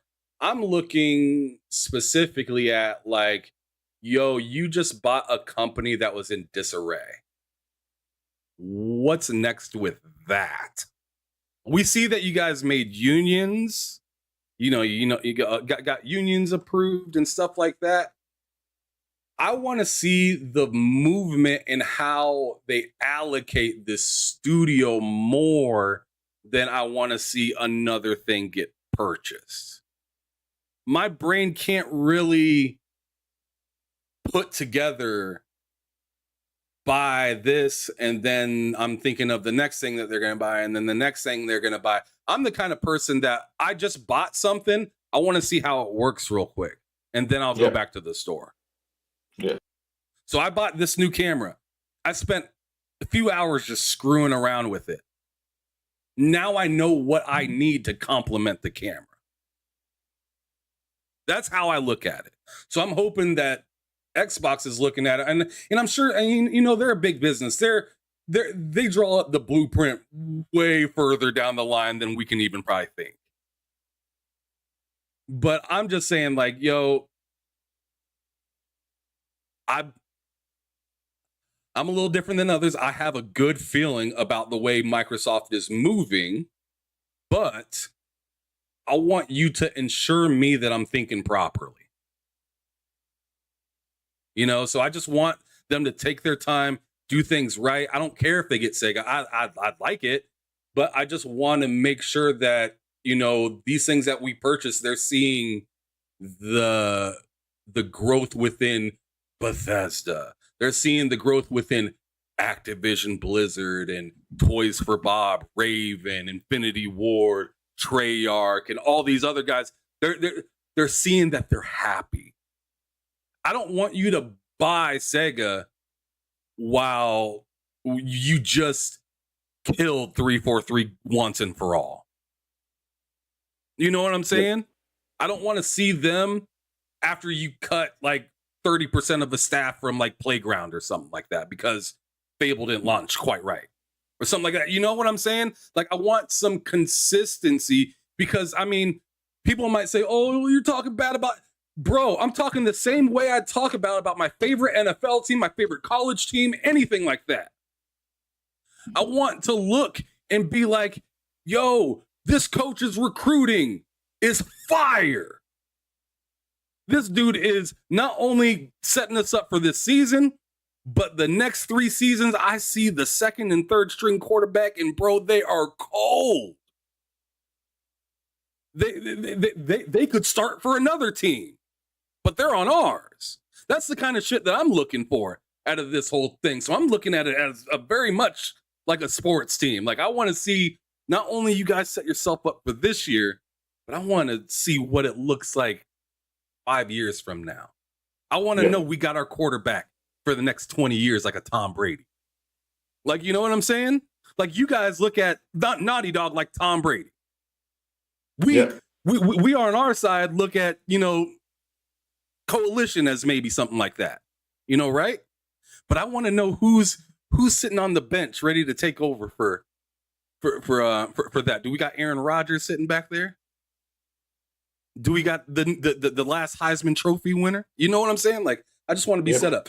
But as for the next thing, John TJ with another $10 super chat saying Sony is he said Sony is a monopoly in Japan. Ooh, I'm interested to hear what you got to say about this, PYO. He says Sony is a monopoly in Japan and they only have $8 billion this year to spend. Capcom won't sell. They are worth over $20 billion. Same with Take-Two. Microsoft could buy anyone. What do you think about that? I mean, if someone is monopoly in Japan, it's Nintendo. I mean, look how much money they're bringing in from Japan alone. Sony is not doing anything in Japan these days. In fact, didn't they get rid of one of their studios in Japan as recent? Yep. It was in what was it? Japan Studios in 2020, 2021. The people who basically made Bloodborne, or half Bloodborne. It was half of them from software. They just closed them down. Half of them went to other Sony studios. Half of them just went on to do other stuff. It was one of their OG studios from PS1 era. I don't know if you remember this, but back in the PS4 era, I think it was around the time when Uncharted 4 came out. There was this internal war between the Sony, the Sony people from Japan and from America, right? And I remember it was an eternal struggle who's gonna be the leader and decide everything. And Japan lost that stuff, and you can clearly see it because Sony is not people can say, okay, the PS5 is selling more than PS4 in Japan. That doesn't say you much because in Japan, factually, most of them are scalped, and we can see that by the sales there. So, from a sales perspective, they're doing way less than PS4 did in Japan at this time, right? And they're not trying. What game to a Japanese audience right now is coming out from PlayStation is gonna sell insane PS5s over there? I am surprised. The Final Fantasies, maybe. It's Square Enix technically, Yeah. But it's still only PS5. It's but exclusive, even the Final Fantasy 16. Yeah, I was surprised by the small bump that PS5 had when Final Fantasy 16 came out. And that tells me one or two things. People are just not interested in a big console in Japan. They just want handheld. Or number two, that people are not trying to buy PS5 right now because they're actually getting scalped anyway. So we have to wait and see. But Sony has not done anything for me to show that they have confidence and is going to make more stuff for Japan and sell way in Japan. Which is sad because if you look at PS2, even Switch, there's a huge market in Japan. Switch has sold, almost over 25, 30 million in Japan alone? 28 million, I'm not sure. A huge part of Nintendo Switch sales are from Japan. And I think, if I was Sony, don't you want to sell 20 million PS5s in Japan rather than 8 million PS5s in Japan lifetime? There's still a lot of more copies sold. However, though, I do think that their strategy for this generation is take a lot of money, make Persona 6 exclusive, make Monster Hunter, the next Monster Hunter game, time exclusive for a year or whatever, make Final Fantasy exclusive. I think that's how they're going to do some numbers in Japan. By just paying for the big games to be exclusive for a long time, or permanently, whatever. Final Fantasy 16. Final Fantasy VII Rebirth, Persona, Monster Hunter, maybe some other games. I think that's how they're going to get some more units in Japan sold, at least. All right, I'm going to read this super chat real quick, and then I got a quick question to ask you. I mean, maybe it's a quick question, but then we're going to move on to the kind of creator subject. Then I got some questions for you on the way out, and then we're out of here. But Drawn TJ lastly says, I get that reason why I mentioned Sega is the government gave Microsoft a freebie 2% in Japan market. They need to strike next year. That's interesting. We'll just have to see how that all pans out. But now, Pio, so what I've kind of been talking about with this whole generation currently is that it seems like, I mean, obviously PlayStation is in a very firm lead, right? Microsoft pretty much already threw up the right white flag for this generation. We lost this generation because of the last generation. Excuse, whatever. But as we've been kind of seeing that, you know, there'll be moments where PlayStation's up high and mighty, and then they kind of sink down a little bit, and Xbox rises up a little bit, sinks back down, then PlayStation rises up even higher, sinks back down a little bit, and then Xbox, here they come with Starfield showcase and stuff like that. And then it's just like, with this last little balance that we've had, let's wipe away the Activision deal stuff, right? Because that's been mucking up, I feel like, this year of gaming and a lot of mind share for us that really follow this stuff. I want you to look at it from just a pure gamer. Like, when you seen the showcases that was, and I want to add a Nintendo to this too, because Nintendo, I think, was all right. They had a pretty good showcase, in my opinion. But the PlayStation showcase, how did you feel seeing that they're leaning in a different direction a little bit with all these live service games? I mean, I think personally, they're leaning all that single player expectation onto either third party or Spider-Man this year, and then letting it fly with these like live service games and stuff like that. How do you see? How did you feel seeing like a 2-year break from PlayStation and then getting that showcase? Where were you at that point? Oh, I mean, so this is not. I literally tweeted this publicly, so this is not no like secret. I think so. At that time, it was the Summerfest showcase. It was the Xbox showcase. It was the PlayStation showcase. Like, I gave the PlayStation showcase like a thumbs down, like a 4 or 3 out of 10. Like, I think it actually was horrible. Like, I'm not even joking right now.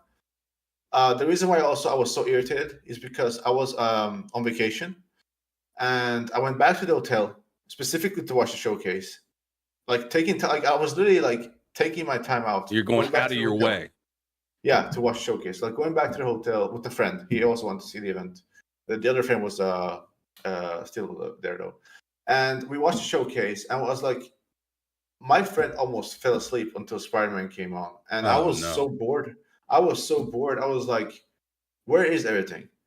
And after I was done with it, I was like, I tweeted something, and I just went out again. I was just like so irritated. It was like, I didn't even care. Like, it was like the worst type of reaction you get. It was like, I was excited for Metal Gear Solid 3. Spider-Man looked amazing. But for me, it was like, you had a showcase in 2020 and 2021. No, we had 2 showcases in 2020 and a showcase in 2021 where they were all like super good. Like, the other 3 were very good. People are high expectations. Why would you wait 2 years and show basically a state of play? That was my reaction to it. And the Xbox showcase did way better. Like, they sold me on a few games. I'm excited what's coming. The only thing I'm going to say bad about the Xbox showcase is it's too way out. Like, it's so long into the future outside of Starfield and Forza. Sure. Like, they're showing games that go way beyond. The Geoff Keighley show, I put in the middle. Xbox showcase, I gave like an 8. The Geoff Keighley show, like a 5 or 6. I don't remember exactly. It was like whatever. It was like what I expected, basically. Yeah. He was overhyping it. He was overhyping stuff, some good stuff, but my expectations were online with what happened. Microsoft showcase exceeded. PlayStation showcase was horrible. Like, I was honestly surprised how bad it was. That end, people who I truly trust and I follow, and they say the same things, that a second showcase coming. And in my opinion, it only makes sense, not only from the first party developer standpoint, because we have nothing after Spider-Man. We have nothing first party single player wise that we know about outside of like Wolverine. There's still games like Stellar Blade, which is PS5. I was so surprised that we didn't see anything for Stellar Blade. Official website still says this year, so they have not updated anything yet. We still have Final Fantasy VII Rebirth. When that can happen. We have that. That was weird. That was at Keeley show. That was kind of weird. That was at Keeley show to me. Exactly, but there's still like no like specific date about it. So they can have a trailer that shows like the official date and pre-orders and stuff. Then we have that samurai game. Oh, I forgot the name of it. It was like, oh, I thought you were talking about the Unreal looking one in the PlayStation showcase. That crazy, yes, that's way off. And and Silent Hill 2. So like, only like from there, like what they paid for exclusives, third party, second party exclusives. Death Stranding 2 also. That's technically first party published, second developed, whatever. So like you have so many single player games. Wolverine is still there. I don't think they're gonna show Wolverine until next year because of obviously Spider-Man 2. But what's Naughty Dog doing? What's Sucker Punch doing? What's Ben Studio doing? What's basically every studio that has nothing that we have known nothing about for like the past 2 or 3 years. What are they doing?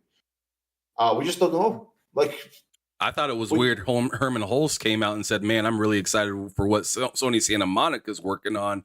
And then, like 2 weeks later, there's a showcase and you don't see anything from him. And it's just like, why did you come out here and say that? Yeah, right before your showcase. And that was like that showcase to me felt like, okay, we got a contract obligation. We don't want to show our stuff. But now, here's the biggest reason I think it's going to happen. Outside of obviously people like Colin Moriarty and the other people saying that, like truly people who have a good track record saying that showcase is going to happen. It is because now they have no excuse. They don't have the Activision excuse anymore. Oh, we got to hold back for the lawyers and stuff. Right. That's why I keep saying on Twitter, and I know people think it's funny, but it is the real showcase because the first showcase felt like a corporate showcase because they have contract to show these games. Like they have contract to advertise these third-party games in some way, right? In a showcase manner. That's what it felt like to me. And this is the real showcase. Right. Yeah. Yeah. They showed their gas games. They showed their third-party games. Now show what you actually have. That's why we love PlayStation basically. Because it's been in September it's gonna be 2 years since the true last hype event basically from 2021. That is the main reason I think we're gonna get another showcase this year. All right. So that pretty much solidifies where we're at right now currently. Before we get into any of that future stuff, because that kind of has to do with like some of the closing questions I have for you, I want to tackle real quick, what generation did you start becoming a creator? Yeah, it was actually, so in the PS3 generation, this is actually kind of crazy. I used to send in clips into like the top 10 plays all the time. I don't know if you remember those, but there was like a YouTube channels, like we were doing big numbers back then, like trick shots in Call of Duty, way good kills. And I used to get crazy clips. I'm just going to give you a few examples. I used to get like a no-scope double headshot across the map. And they used to make like, and I used to make like these like top lists. Then at one point I got like a 35 kill streak with like only a knife in Black Ops 1. There was like one time, this is one of my, I think this is probably my most insane clip ever because it was a glitch. In Black Ops 1, you used to remember like the tomahawk? You can throw the tomahawk? Right. I threw a tomahawk across the map and got a collateral. I have no idea how. Like it bounced on the ground in 2 knees, basically. It was like it was a huge viral clip at the time. But keep in mind, this is like over 10 years ago. It was like used to make all these top lists, and that's like how I like started it because I didn't make commentary into it. I just used to just record the clips. My friend used to help edit them, and then I just send them to like top list or whatever. Because I got so many clips out of it. And Black Ops 1 introduced the theater mode where like everything saves. So like you can't lie. Yeah, I don't have to record everything like you used to with Modern Warfare 2, which is obviously awesome. And then in the PS4 generation, I just think it was fun to me because it all started out that I never keep any boxes ever. Like I always throw them out. And at one time I was like, why don't you do an unboxing and just destroy the box? I'm gonna throw it out anyway. And I remember I generally laughed so much because some people like that are collectors, their reaction was they truly freaked hurtful. out. They freaked out, and for every reason that like, I don't know, I just started laughing so much because in my mind, I was like, this object doesn't matter because no matter if I rip it apart or not, I'm gonna throw it away anyway. It's going to the trash anyway.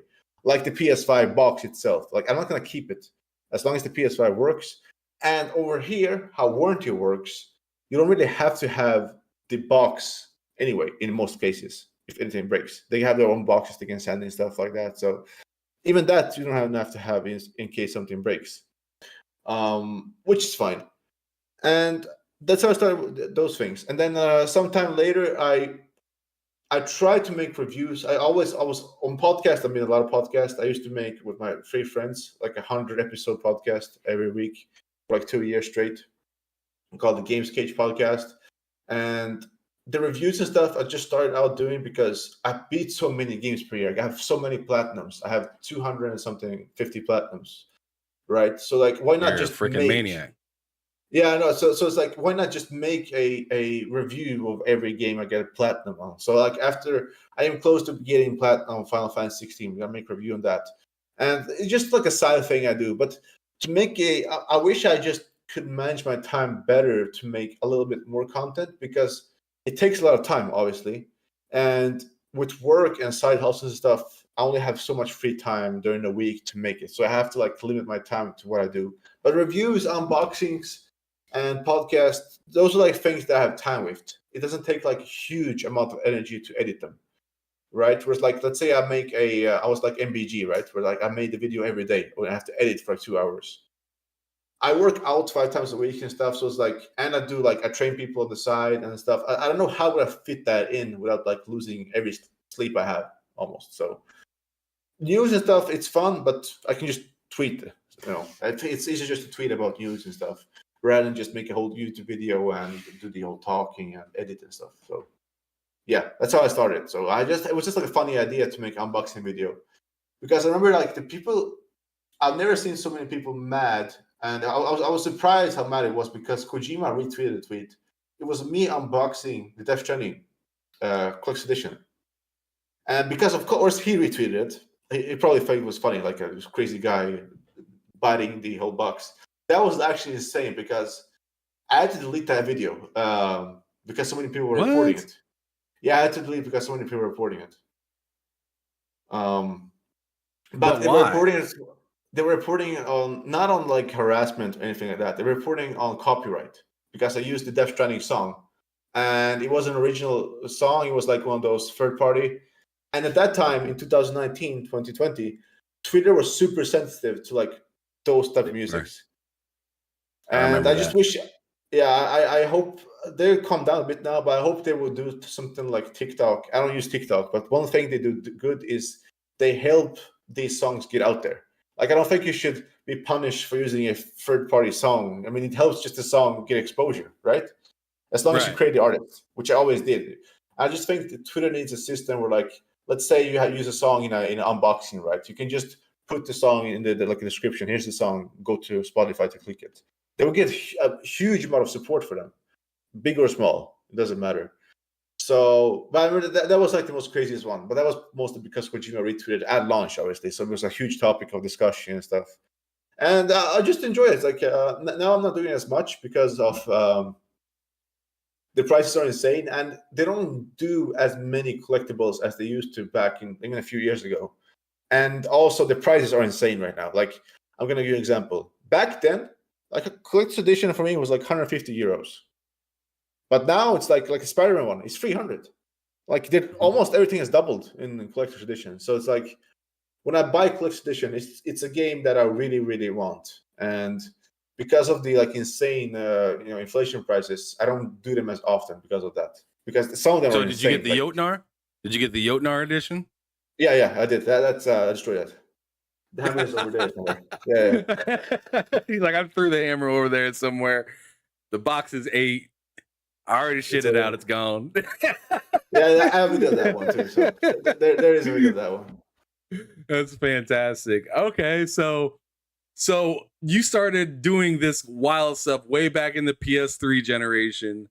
You came all the way and somehow it survived all the way up until now, right? Yeah. So yeah. So I'm wondering, like, where did you see the most amount of growth for yourself? Was it what was the explosion first on Twitter? Was it on YouTube? On your own personal channel? Was it on somebody else's? Well, we used to have me and my friend used to have a common YouTube channel that got up to like 40K before Wow. it was taken down. And it was taken down for the same reason. Like that's why I'm so like cautious of stuff. We used music from artists, and we could just cut copyright strike and just took it that whole channel down. And when Oh that damn. happens, and we were so young back then. I mean, compared to now, it doesn't like affect it, but back then we're like that was so fun, and it was like huge adrenaline kick for us because we'd never done anything like that, and just seeing the channel grow was fun, and seeing it come down like that, it was just Call of Duty clips. It was just like I used to record clips, and I did the clips part. I edit them out, send them to him, and then I help him edit over like Skype or whatever program. Um, put this here, put this here, put this on here, and then we Yeah, just upload it. you managed while he actually did the stuff. Yeah, exactly. So you send him clips via Skype or just like a link to download all the clips, and he made them there. And it was so boring because some of them were super viral. Like, I mean, keep in mind, like back then, getting like 100,000 views on YouTube was way harder than now. And some of the clips were like super good. We really liked them, especially like the insane clips for like getting like a collateral damage, or I think I still have the 35 kill streak video on my backup channel that I used to have. I should just upload like clips that I got, just a raw clip there, just to have it there, just in case something happens. I think that's still there to this day. My like super old YouTube channel. But other than that, that's how it started. And then Twitter was like the reason why I got Twitter was in 2017. And that's when I started using Twitter. It was mainly because I got Zelda, and I just wanted to follow some news. That's it. I want an app where like I could control my news that I follow. And it was never intended for me to like grow there. But obviously, as PlayStation, as I just started tweeting stuff out, making some videos randomly just for fun, and I still just do it for fun. Like I just tweet stuff that I always tweeted that interests me, PlayStation or gaming, like news that I care about. I just tweet it out, and I wouldn't say I had a blow up period. I would just say that it's always been consistent growth for me. It wasn't like I blew up during one time. Now, obviously, when the PS5 came out, you see more things happening. So you didn't come out of nowhere. There was no coming out of nowhere. There was literal diligent work that came with all the stuff that you were working on. Exactly, because when I see like the engagement, you can see on Twitter month to month. There was no month for like outside of PS5 launch month. That's the only month I would say was bigger, but it wasn't that bigger where I would say it blew up. Like I didn't have a blow up period like some people do. Like you've probably seen a lot of people like cosplayers. They get one post where like it's super hot or whatever, and it gets like go viral. They get like it goes viral and they get like 5 times the followers they have. That never happened, obviously. Never, not even close. But just periods we get a little bit more followers here and there, and nothing more to it. Basically, it's always been consistent in that end. No doubt, no doubt. Before I get to the next question, Drawn TJ with another $5 super chat saying, "I only get rid of regular boxes. The consoles come in special editions. No, so but you don't care. Nope, I destroy everything." So you're a goddamn maniac, man. But anyways, I'm curious. So, are you going to get the new Spider-Man console thing, or are you just going to buy? Or better yet, I'm curious what your thoughts are for the new Spider-Man console, because this is weird. This is a different thing than what we're used to seeing with special edition consoles. Correct me if I'm wrong, but is it just the plates that make it a special edition? I mean, minus the controller. Is it just the plates? Yes. So basically, I have a purple PS5 now. You can take the right and left part, just put them out and put them in there. It wasn't like that with the PS4. You have to unscrew everything, and you can just put the top on part. That's why the PS4 was harder to do. But this is actually better because, let's say I want obviously it's going to be limited for like a month or two to buy them, and then I'm not going to resell them later on. But if you really want the Spider-Man edition, you don't have to buy the whole console, like for 500-600, right?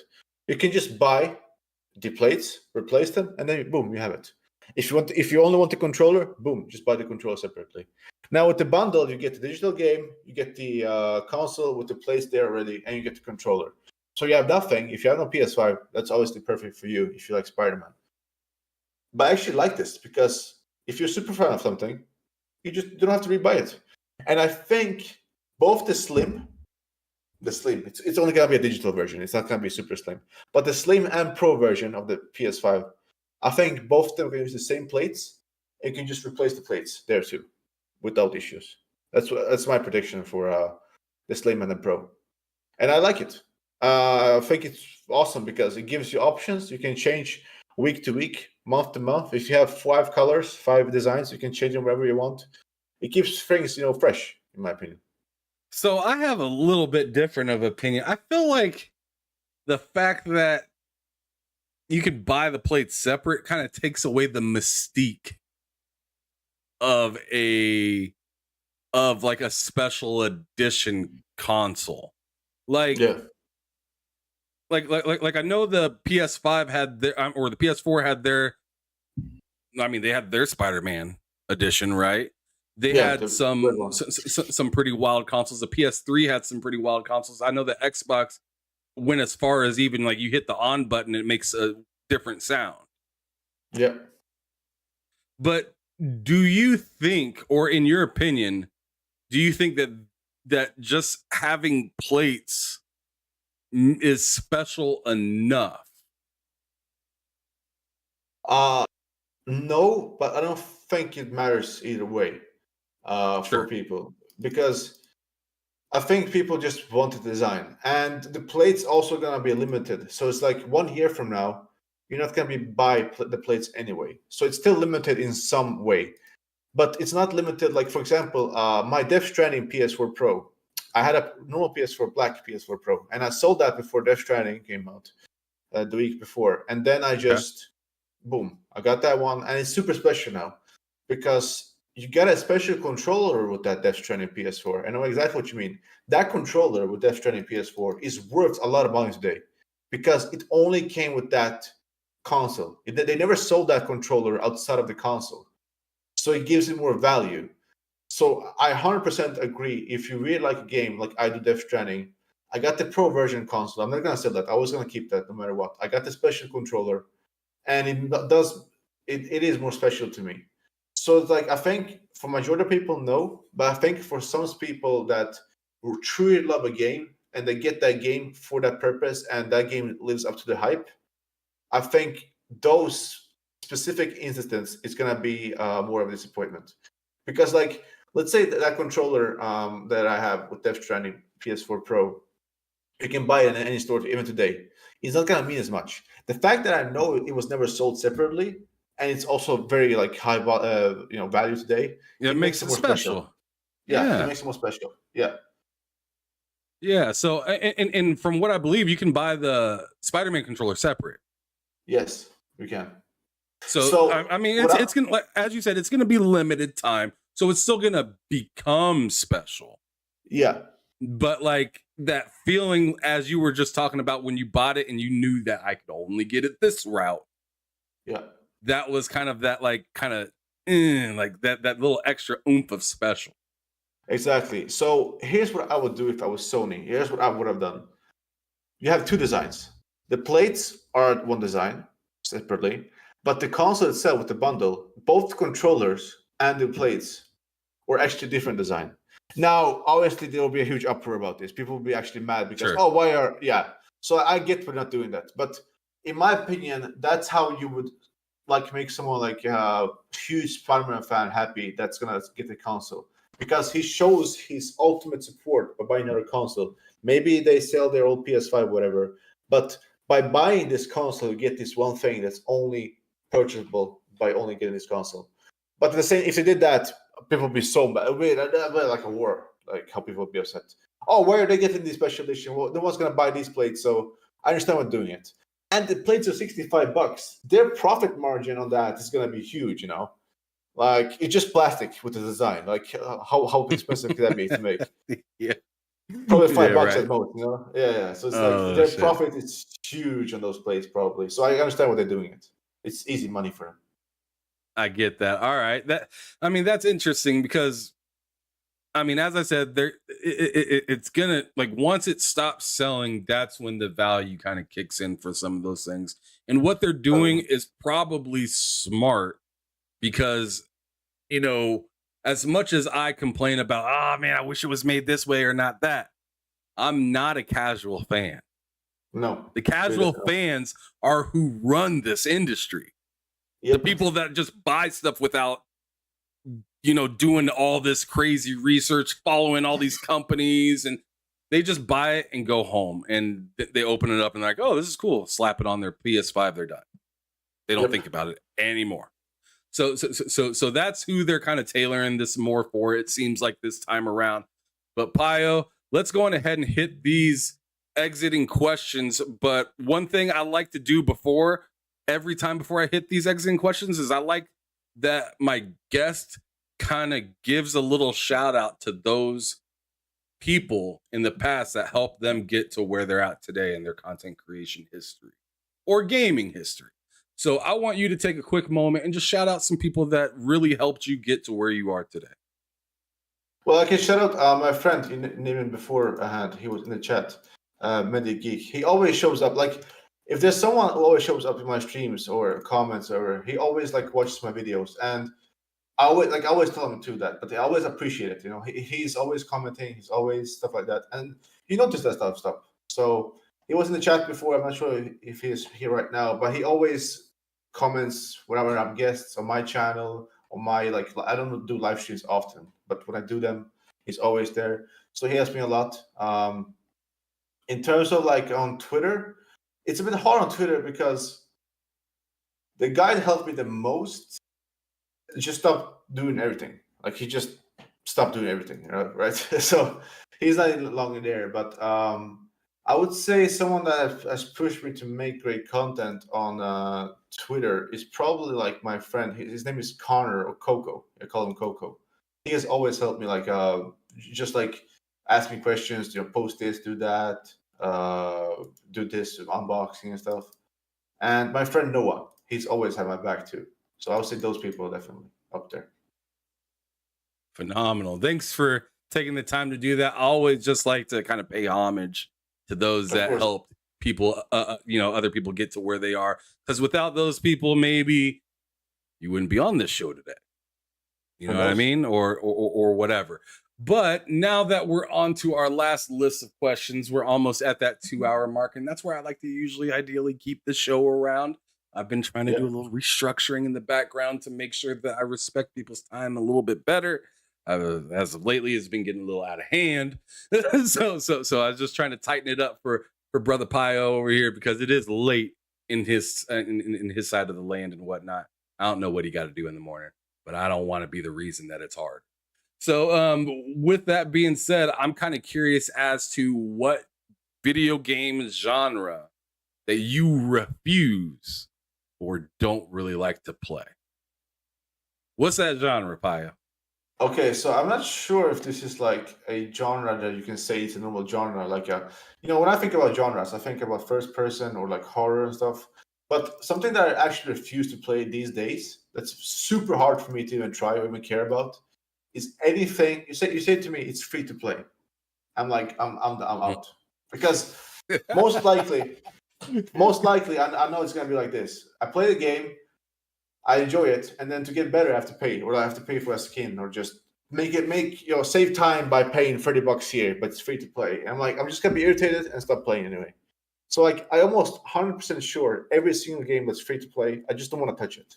I just don't feel like it, because my time is limited playing games, and I would rather use that time when I actually enjoy playing something like Final Fantasy, or actually my backlog, or a game I'm looking forward to. Actually play something that gives me some type of value somehow, and that has an ending, than just play a game that I'm going to be irritated, go to 50 and nothing happened, basically. Just have to pay to play more, basically. So anything free to play, I would say. Yeah, because then free to play games be hitting you with some random DirecTV hidden fee over here to continue the game. and it's just like, yo, like there's this one game, I don't remember what it's called. I might even still have it downloaded. I loved playing it, but there's always a moment where I got to a point where it was just like, yo, you can pay this real quick and keep going. Yeah. And every time I hit that point, I was just like, I'm just gonna start over with a new car or something like that. Because I just want to play the Porsche, because this is a good game. But I'm not gonna give you money because I know once I start, you're gonna ask again and again and again, like every 10 levels or something like that. You should pay again. Add another $25 and your car is gonna be triple the speed. And I'm just like, stop it. Like we're not doing this. Like, I ain't got time for that. So I feel that on the whole free to play games, because they try to weasel you into buying stuff. I'm curious, have you ever got into Fortnite? No, never. Have you ever played it? Yeah, I've tried it. So here's the thing. This might shock you. Fortnite and Minecraft, I have played so little of and I have no interest in. But they're one of the biggest games ever. Mm-hmm. Both of them. But Minecraft is not free to play, obviously. I'm just telling you, like, just because a game is huge doesn't mean I want to play it. That's never been the thing for me. The biggest games, I'm just not interested. Like, that's basically the logic of it. Just no interest. Find it boring. Well, you're not crazy there, because I've never turned on Fortnite. Yeah. I've never turned it on because even when they're like, oh, Unreal Engine 5, I was just like, I don't care. You can Unreal Engine 8 that thing, and I don't want to play that game. It just, like, I'm not into. For me personally, it's just my introduction to those kind of games was PUBG, and I hated PUBG. So like seeing Fortnite, I'm just like, yo, I don't care how good it feels, how great it is. Like, it's just, I don't want to get sucked into that. I always tell my friends. No, go ahead. I always tell my friends like this, or not friends, but people who try to play it to me. Okay, imagine I always ask them, what's one food that you don't enjoy? And let's say they say sushi, right? I was okay. I'm gonna take you to a sushi bar that makes great sushi. I'm like, oh, I don't like sushi. Okay, but this place is very good. It's 5 stars. But it doesn't matter if it's a 5-star, 4-star, 6 stars, whatever. They don't like sushi no matter what. That's how I try to explain to them Fortnite or free to play. Like, no matter how you explain it to me, that type of thing I just don't like. No matter how good it is, I'm sure it's very good. I'm not saying it's bad, right? I'm not saying it's horrible. I'm just saying I don't want to play it. That's all I'm saying. Yeah, it can be the premium cut. I don't care. Exactly. I don't like it. Shout out to John TJ with the $2 super chat saying great content as always, Ham. I appreciate that. Thank you so much, John TJ, for that super chat. Sour Blow, I see he said I can't do Fortnite. No, I can't either. And like I said, it has nothing to do with how good the game is or bad the game is. Like, you can tell me it's a 10 out of 10. I see it. I see Goku with a gun. I see Kratos running around. Like, exactly.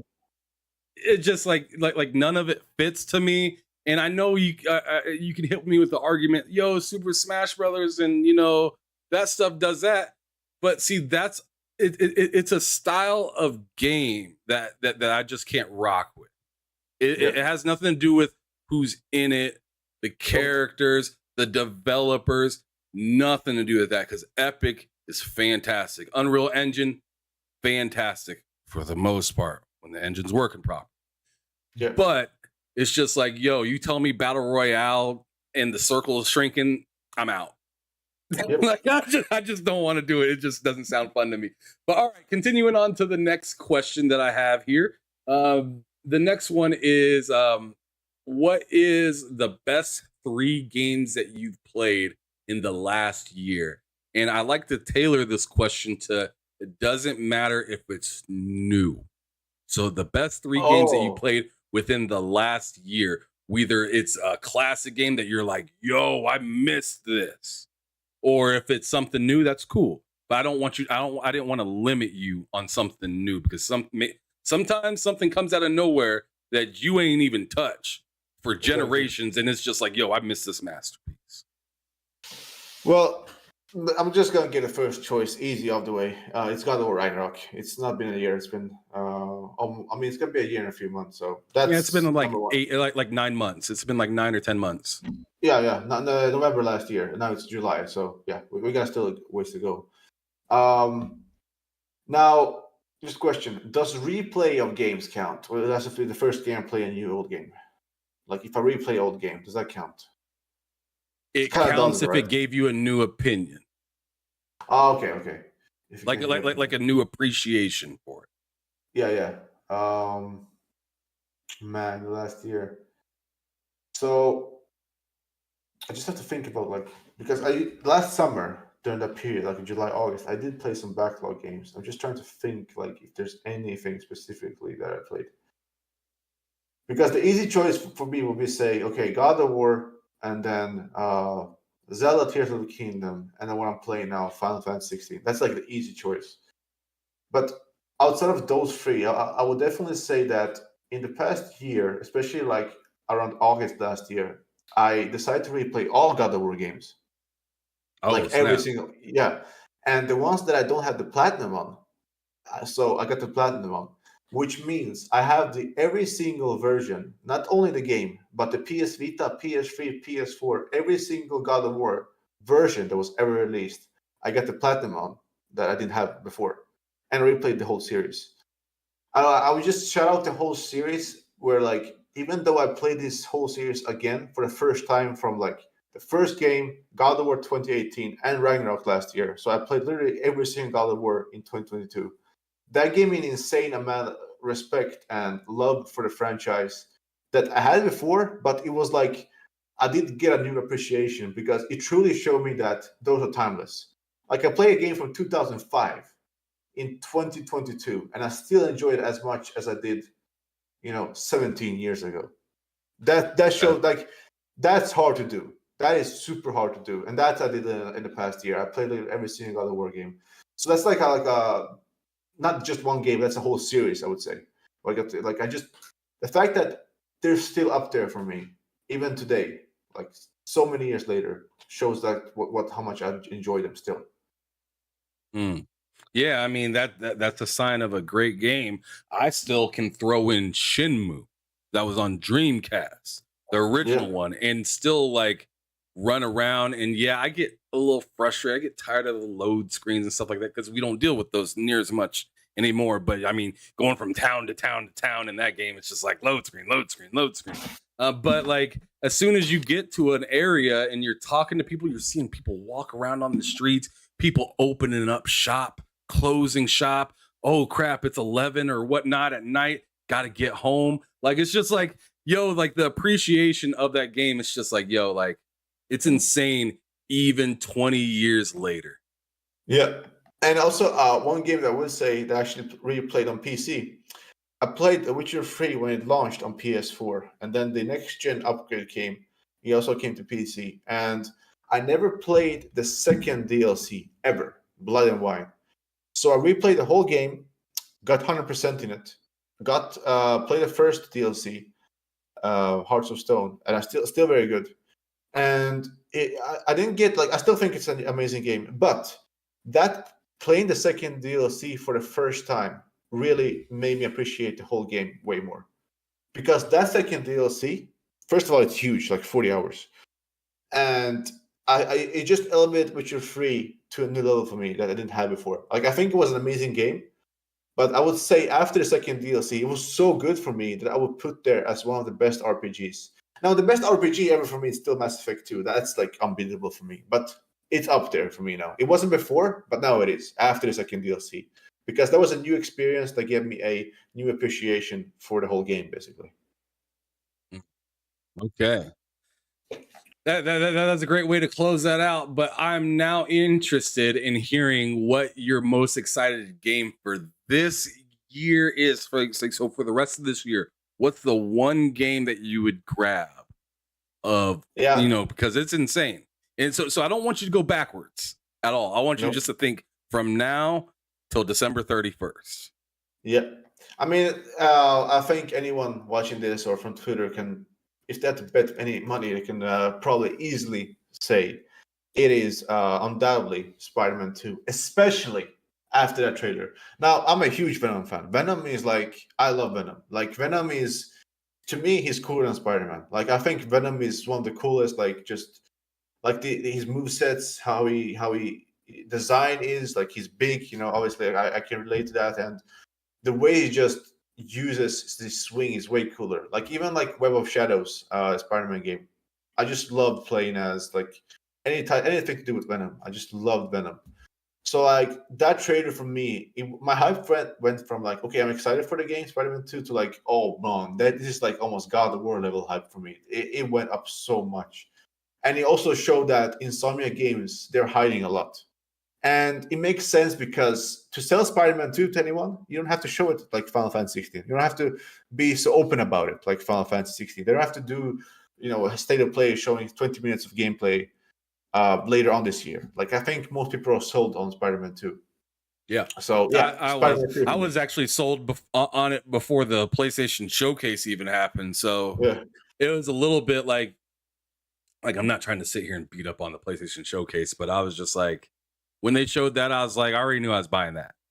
Yeah. Like this could have not even been at the showcase, and I would have still bought it. Like that that's how it is. Like I really enjoyed the remaster for Spider-Man. Let me give you a little heads up. I didn't have a PS3 or PS4. I was all Xbox during those times.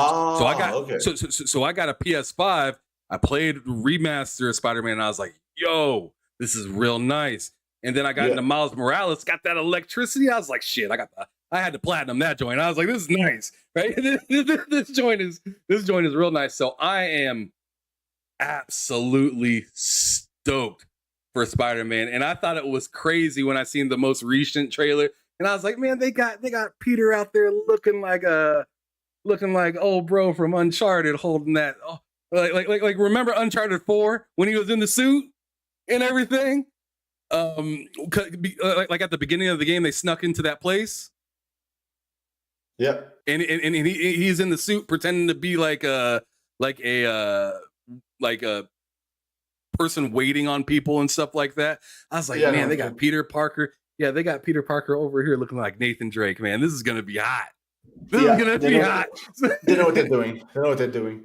And also, one of the reason is Insomnia Games. If there's one Sony developer right now, like you saw with the Ratchet thing yesterday with the SSD, like if there's one word, like if there's one developer I should take their word for, it is them. Like they approved themselves this gen. Like the fact that this is their gen right now. This is their gen. This is their gen. This is gonna be Naughty Dog in PS3 generation, but even better for Insomnia Games. This is gonna be the fact that they have at least 2 more PS5 games after Spider-Man 2. At least 2 more games with Wolverine and the new IP game, which is most likely a multiplayer game.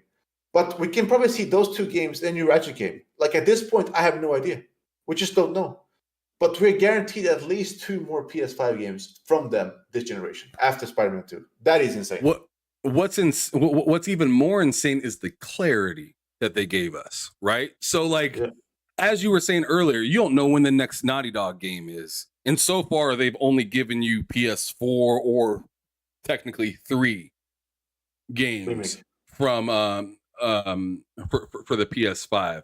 Insomniac, they started the generation, and then they're like, "Yo, we got you covered all the way down the line. You don't even know, like you know, Spider-Man 2's coming. You know, Ratchet and Clank's coming, and you know, Wolverine's coming.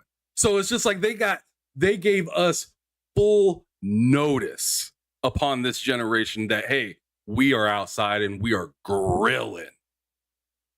We're over here looking at Naughty Dog and Bend and stuff like that, like in Sony Santa Monica, like, yo, you guys are great. I understand you, Santa Monica. You just knocked it out of the park with God of War. That was a good game. That was a great game. So sure, you get some time to cook. And you were delayed on dropping God of War, so you get some time to cook. That's fair. Naughty Dog, what the fuck? Yeah. what the hell is going on? Ben, you got anything to say? Like it's a little different, but as we just got done touching on earlier, some of these companies are working on live service, and this is like their debut of live Yep. service games. So they're working probably harder than what they may have anticipated. And then you got Bungie coming in saying, "Yo, like we need to clean up this whiteboard. This ain't happening. This ain't looking good." Yep. So it's weird, but never. Obviously, if you guys didn't learn in the PS3 generation, Sony's not losing at all right now, and the last thing you want to ever do is count them out. So Yep. so even with a rough showcase that happened, they still have Spider-Man coming out, right? Yep. Something to really look forward to. I'm interested in what 2024 is looking like because I feel like I know as much as you, and that's weird because you're way more PlayStation than I am, and for us both to kind of be sitting here like, are they going to have a showcase before the end of the year, or like what's happening? It's a different. I think it's just, here's the thing with Naughty Dog. I don't know what happened to them since Last of Us 2, but them and social media and showing like fans any information, they're not the same anymore.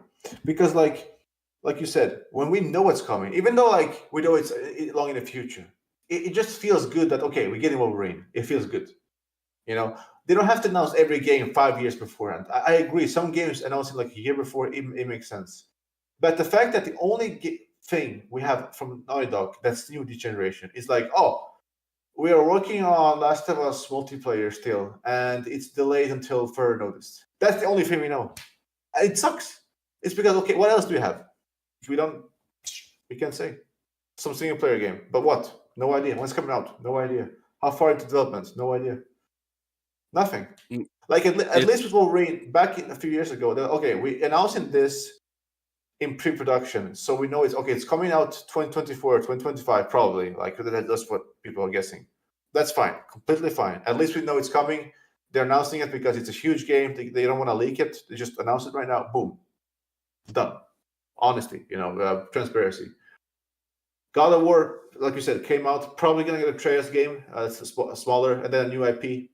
I know some people are whining about that. Yo, bro, like I was loving playing as Atreus in God of War, man. That dude, when you transformed into the I was having a blast. So I was like, yo, I'd be down if they made either an Atreus game or even a Valkyrie type of game. Because you got rid of Gina. She's gone.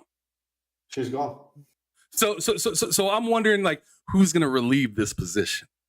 Yep. Right? And so maybe my girl Freya pops up. I'd love to see I'd love to see a Freya game. And if I can remember, not that long ago, I think Jay Barry and Persona did an interview with the actor for Freya, and she didn't seem like she was too against having a game revolved around her. You know what I'm saying?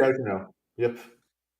And she's a badass character. So I tell you what, I would not be mad if they and see, I think that's such a good transition. I know people bitch about it, but it's just gaming. People are always gonna whine. I mean, you see what happened with Master Chief and stuff like that. If you don't have the main guy in the game, it's a problem. But the fact of the matter is, you don't want God of War to end up like Halo.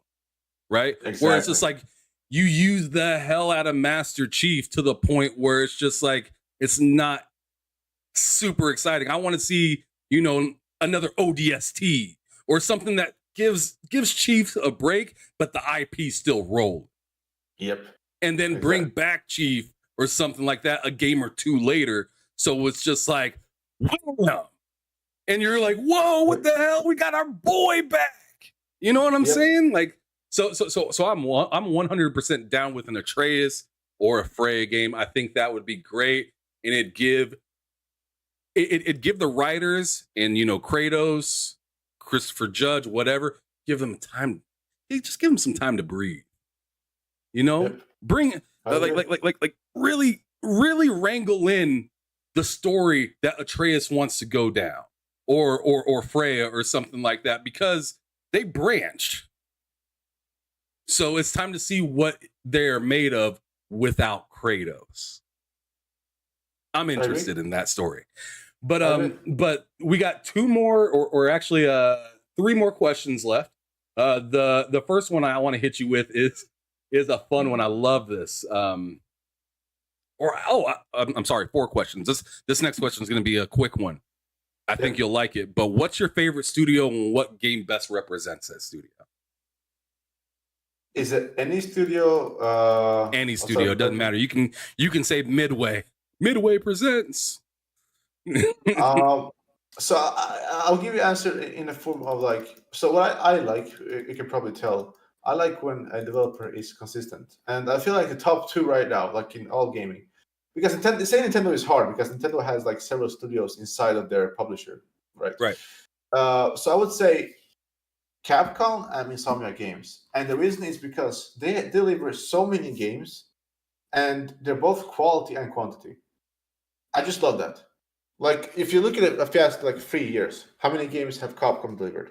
Now, obviously, Insomniac Games is only working with PlayStation, and they're not releasing that many. They have West developers, but considering how many developers they have, how many games they delivered in the past few years, it's incredible. So, like, I love when a developer is consistent and has quality. And I think, honestly, if I was Sony and just gaming in general, I would take a look what Capcom is doing and what Insomniac is doing.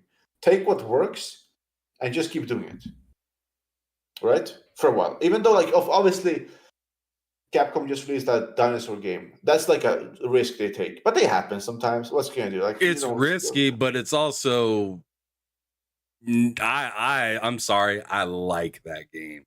I'm having a freaking blast with it. It's just so relaxing. To me, it's just it's a relaxing type of game in that thing. In that. But to me, it's also a perfect service game, like a game to play in Game Pass. And no, I'm not trying to say like Game Pass fodder, like some people use derogatory. I'm trying to say like if this, like I probably wouldn't spend $60 or $70 on this game. I would definitely like to play it in PlayStation Plus, Xbox Game Pass, whatever, Ubisoft Plus, EA Play, like whatever. Right. I think this is a great game for that. But since it's so reliant on the internet, I just can't see myself spending $60 on it. Because if this game ever goes down, I don't want to I don't want to sit here with Babylon's Fall. Yep. I understand. No, but like in some of the games, Capcom right now, at some point I used to think it was Square. At some point I used to think it was Naughty Dog. The PS2, PS3 generation, Rockstar was like by far the best developer in the world. Like they delivered like bangers year after year after year for like 12 years or something. Like it was crazy until GTA 5 came out. But yeah, it always changes. But right now, in so many games, and Capcom will be my two favorites. I would say that has like. And the games that represent them the best. Yeah. No. I said what games represent them best. Oh, okay. Let's see about me. For Capcom, it's definitely Resident Evil, and for Insomniac Games, it's. I mean, I would love to say Ratchet and Clank, but it is Spider-Man. Like it's their first Spider-Man game. It is Spider-Man, obviously. Especially Venom this time around for you, huh? Yeah. So all right. Sales say that too. So. Yep. All right. So then the next question is, what if you were to revive two games that were not in the last generation, so dead IPs are what I'm talking about. If you were to revive two games that are currently dead, what would they be? Well, the first one would be Jak and Daxter. The main reason is because it's one of those games where, and I don't like. I kind of understand why Sony doesn't do it because Sackboy came out with the launch of PS5. Now it was kind of there. I think it wasn't high priority for people to buy that, but it didn't sell good. It didn't get played a lot in PS Plus when it came there. On PC, it did horrible. So Sony probably sees that, okay, we made a game, full price, full game, that's a platformer, and no one buys it. And the reason why Jak and Daxter also stopped their making games is because of sales.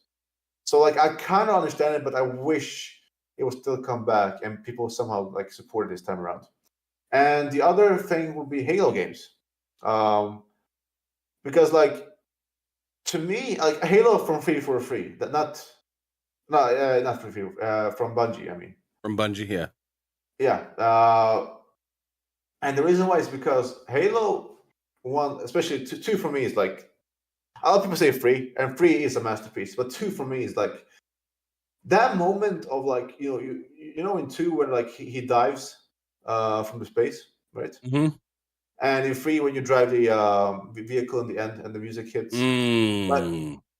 Like I just feel like they capture Master Chief perfect, and it's not ever gonna happen probably. But I just wish we had one more game where like the true Master Chief came out. Like not this Master Chief, Halo. Even though I like Halo 4, I like Infinite. Halo 5 I didn't like at all. Even the story I didn't like. Nothing about the game I liked. I just wish somehow we got the old IP, which is kind of dead now from Halo, like the old Halo magic somehow back. But unfortunately, I don't see it happening. Like I would love for Halo just to be quiet for 10 years or like 8 years or whatever, and then just come back hard, like correct. But it's not gonna happen. But that's completely dead. I would also like from like, let's say PlayStation, Sly Cooper, another one of those games where like it's fun to play.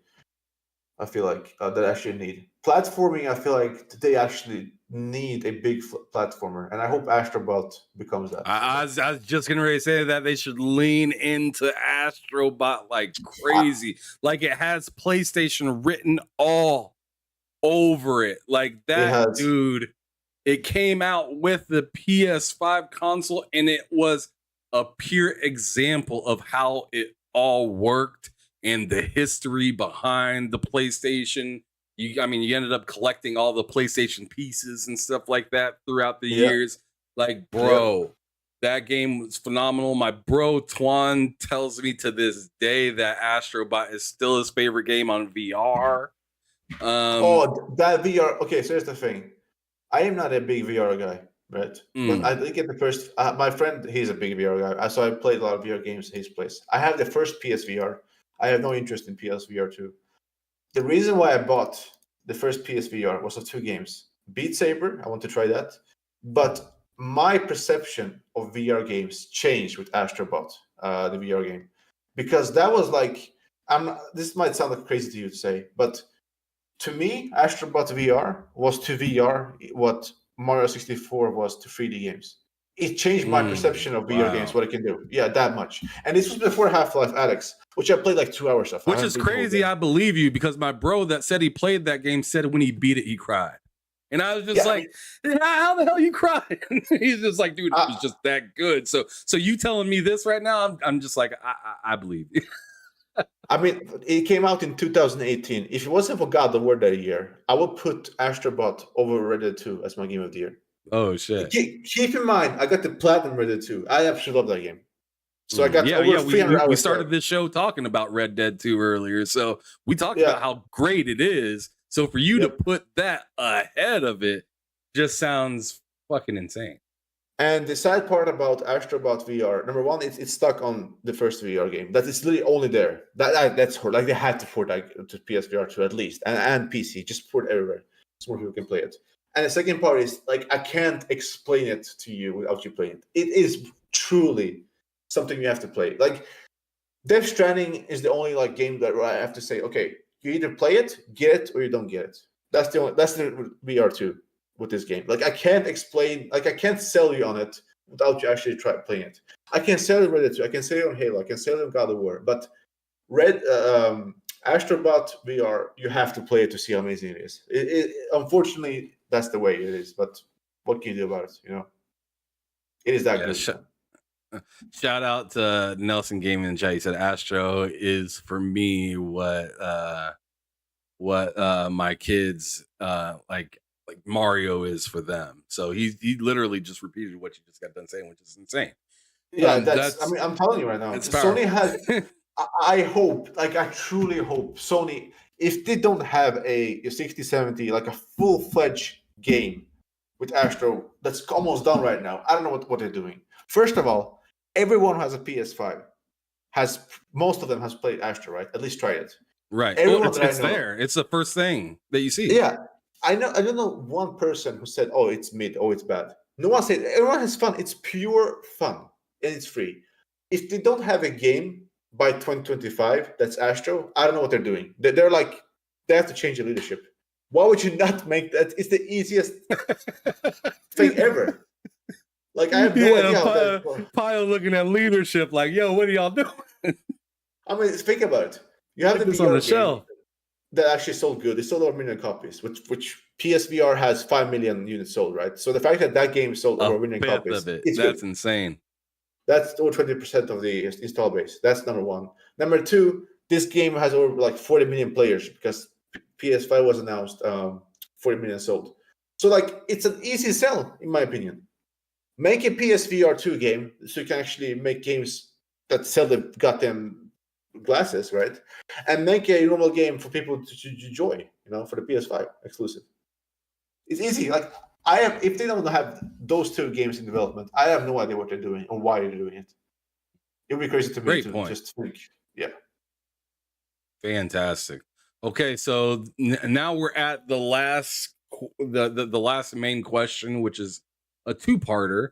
And I think you'll enjoy this. I'm interested as for what frustrates you in gaming and also what would be a dream come true for you in gaming. So I want you to take first the what frustrates you.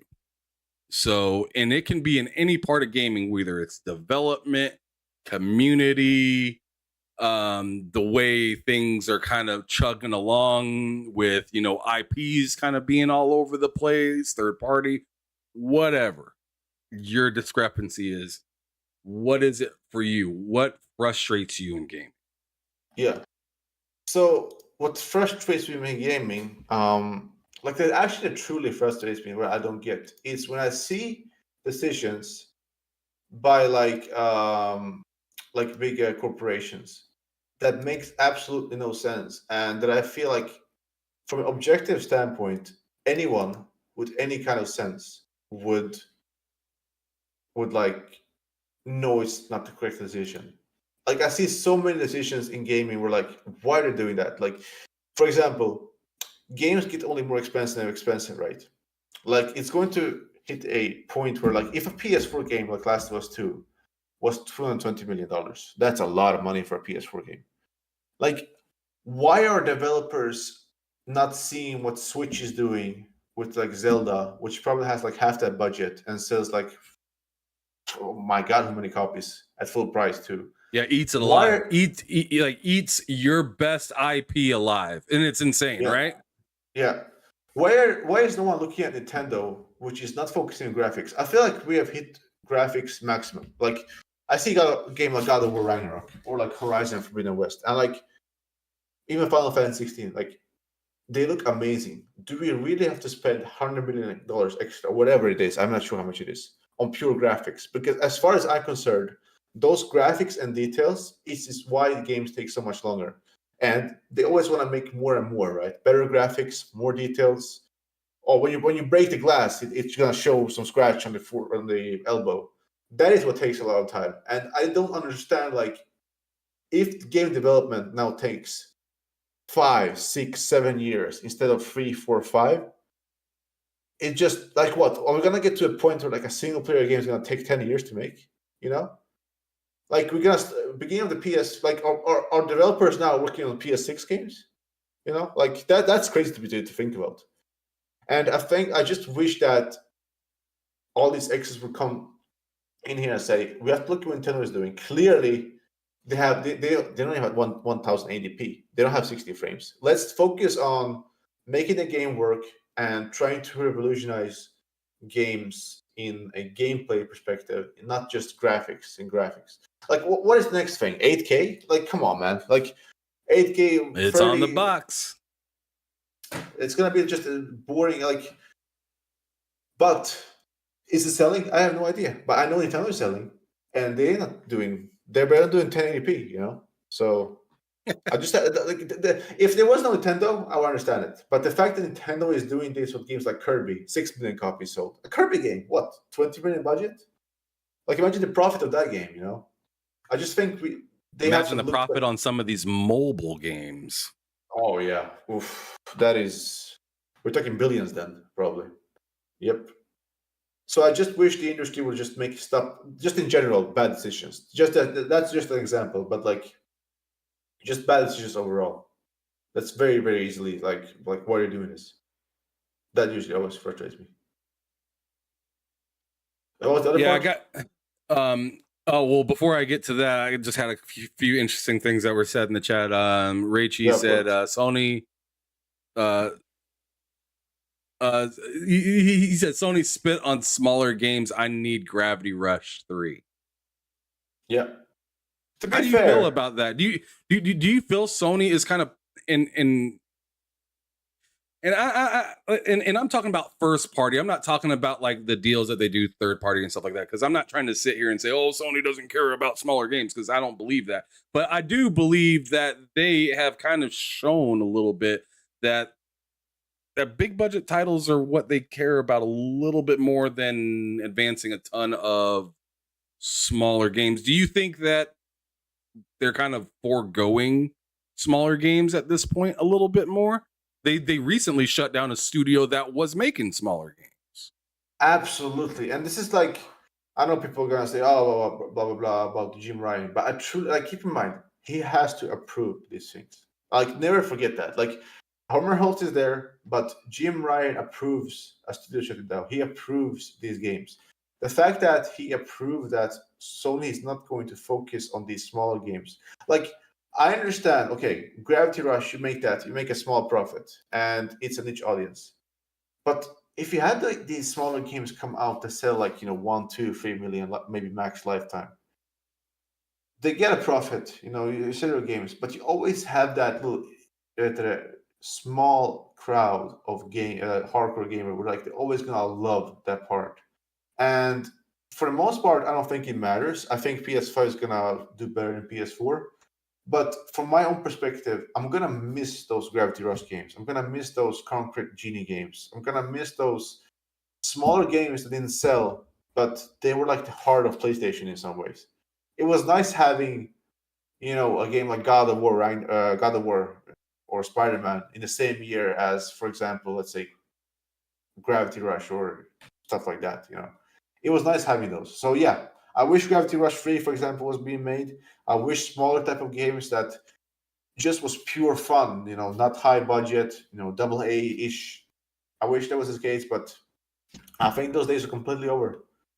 The best thing you're gonna get is a game like Stray, where like they pay an indie game for exclusivity, or like Kina, where like they're gonna go help them Kino is and dope. pay them. Yeah, they're gonna go pay them and help them to make the game, but then it's gonna make them themselves. Basically, that's what I think, which sucks in my opinion. And it's a little scary because I mean, what if that person that you just leaned on just gets bought? Yeah, that is true. I mean, what happened with when was it? The people who made the horror game where you hold the controller and stuff. Oh, I forgot the name of it. It was PS4 exclusives. Until Dawn, I think. Oh, Until Dawn. Yeah, Sony had a chance to buy them, and what happened? They got bought. Mm. The people who made, and by the way, Until Dawn sold a lot of copies for their budget. Same thing with Detroit Become Human. Sony could have bought them. It was exclusive to PS4 for a few years before it came to PC. Sold a lot of copies on PS4 apparently. I had no idea. Like I was shocked when I found out about Until Dawn and Detroit Become Human sales. Like I didn't know they were actually selling that many copies. But clearly they were on just one console, and they got bought up. So I understand what you mean. Yeah, They man. I tried mean, to work the game. Yeah. that's the reality behind it, and it's just like when you see Sony get rid of one of their studios that was making a small game, and then you see Xbox out here buying things, and then saying, and then you don't know if it's coming or not, and then you find out, like y'all are arguing, y'all ain't homies at all. Now things are looking mucky and stuff like that. That could spell bad news a little bit later down the road. But I feel like Sony's gonna adjust their strategy, and I like think I so said too. earlier, and like I said earlier, I mean, they're like Sony's like Alabama in college football. I'm not sure if you're very familiar with that or whatnot, because that's football, American football yeah. and stuff like that. But like they're the team that's just like they can lose. They may not make the national championship, but you're still scared of them the next season. Yeah, I know what you mean. You know what I'm saying? So it's just it's very scary sometimes if you're rooting against them. But all right, the second part of that question that you were asking about was what would be a dream come true in game. A dream come true in gaming would be if. Okay, this might sound crazy to you. If gaming was like it was in 360 PS3 days, and what I mean by that is this: you have Nintendo, you have Xbox, you have PlayStation. They only make the games for themselves. So not even PC gets the games, right? And I know people are upset about blah, blah, blah. But I really wish they would only make games exclusive for them and compete in a way where like Nintendo is at their best. PlayStation is like their PS2 era, PS4 era. Xbox is like as good right now with developers and the 360 era. And they just compete with each other and everyone wants all the consoles. Like I wish every console had like it wasn't like the best console is one console. It's like all three consoles are the best console. You gotta own all three. And I don't think that's ever gonna happen. Like you feel like you have to own like you have to have all three consoles. I don't think that's gonna ever go back to that. But I really wish it was. Like all of them just put out exclusives all the time throughout the year and just compete with each other. And the focus wasn't on games and service. It doesn't matter if it's multiplayer, if it's single player. They just competed for your time, basically. Yeah, and the amount of respect that they gave your time in that area was amazing. Yeah, they weren't making all these games to be 40 hours and stuff like that. Like some of these games were like 6 to 15 hours. Like Max Payne games, none of those are crazy long. But each one are impactful. Yep. So I'd really like to see more of that in gaming. Stop spending, and as you said, stop making these games like if you want to go the route of you can see the blood in the the glass in their in their arm and stuff like that. Make that like a 10-hour game so you don't spend all generation doing it. Yep. And then maybe make it like pieced out instead of giving me one 70-hour, 50-hour game, like complete it with 110 hours or something like that. Once you think about making 10 hours here and then having because what I feel like has been missing in this generation that was so much of the previous generations is a 2. There's always the 1 for the generation. And then I mean, you look at The Last of Us. Last of Us 1 was PS3. Last of Us 2 was at the end of PS4. It's just like, it would have been dope if we were at like Last of Us 4 by then, and you just made all those stories maybe a little shorter and put in a little bit more to do within the world that it was. Like Last of Us Pittsburgh, and you are just fucking all over the place in Pittsburgh. Yep. And then Last of Us Kansas City and all these other things. I don't know. That's just my opinion. But anyways, that was the last question. And I tell you what, PYO, it's been a fantastic episode. Thank you so much for coming through, hanging out with me for a little over 2.5 hours. I told you I tried to respect the time, but it stinks. Once we get into a subject and it's just rocking, it's hard for me just to hit the brakes. Because I don't want to disrespect you. I don't want to disrespect the people that are checking us out and stuff like that.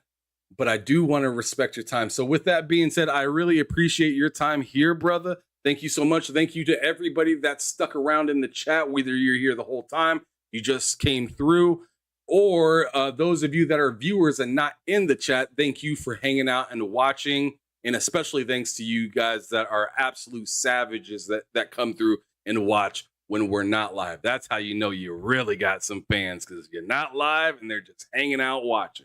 Fantastic. Yep. I appreciate you all so much. Thank you. PYO, one more time, let everybody know where they can find you so we can get up out of here. Yeah, it's Mr. PYO1 on Twitter. And on Twitter, you can find my link to, Instagram and YouTube and all that stuff. So there's like a LinkedIn Twitter. Yeah. I got his LinkedIn down in the description. I fixed the description as well, so his Twitter, the correct link for his Twitter is there, as well as his YouTube, so you can get a direct link there. Thank you so much. And then last super chat from Drawn TJ. Thank you so much, brother. He said we need a prototype, a Mech Assault, and Midnight Club in Blur. And then right under that, Rach, he said, Drawn TJ, you forgot Midtown Madness. Oh my goodness, you guys are insane. Y'all are really excited about this Activision Blizzard deal. I'll tell you that much. And hey, I'm right there with you. I mean, out of that list that you're talking about, I mean, you're also mixing in some Rockstar and stuff like that. I'm looking for, with this thing that we just got done, a possible, and I tell you what, it's going to be tough because Grand Theft Auto is running the game right now, but I'd love to see a true crime Streets of LA that focuses on him being a police officer once again and make it all fun and exciting like the old ones, but make it look, a little fresh and clean. It doesn't need to be 100 hours long, I'll tell you that much. But anyways, Thank you guys so much for kicking it with us. This has been another fantastic episode of Behind Them Six with your boy Ham Solo, with special guest today, PYO. Brother PYO, I always ask this to people at the end of every show. I want you to describe gaming in just 3 words. I would say fun, immersive, and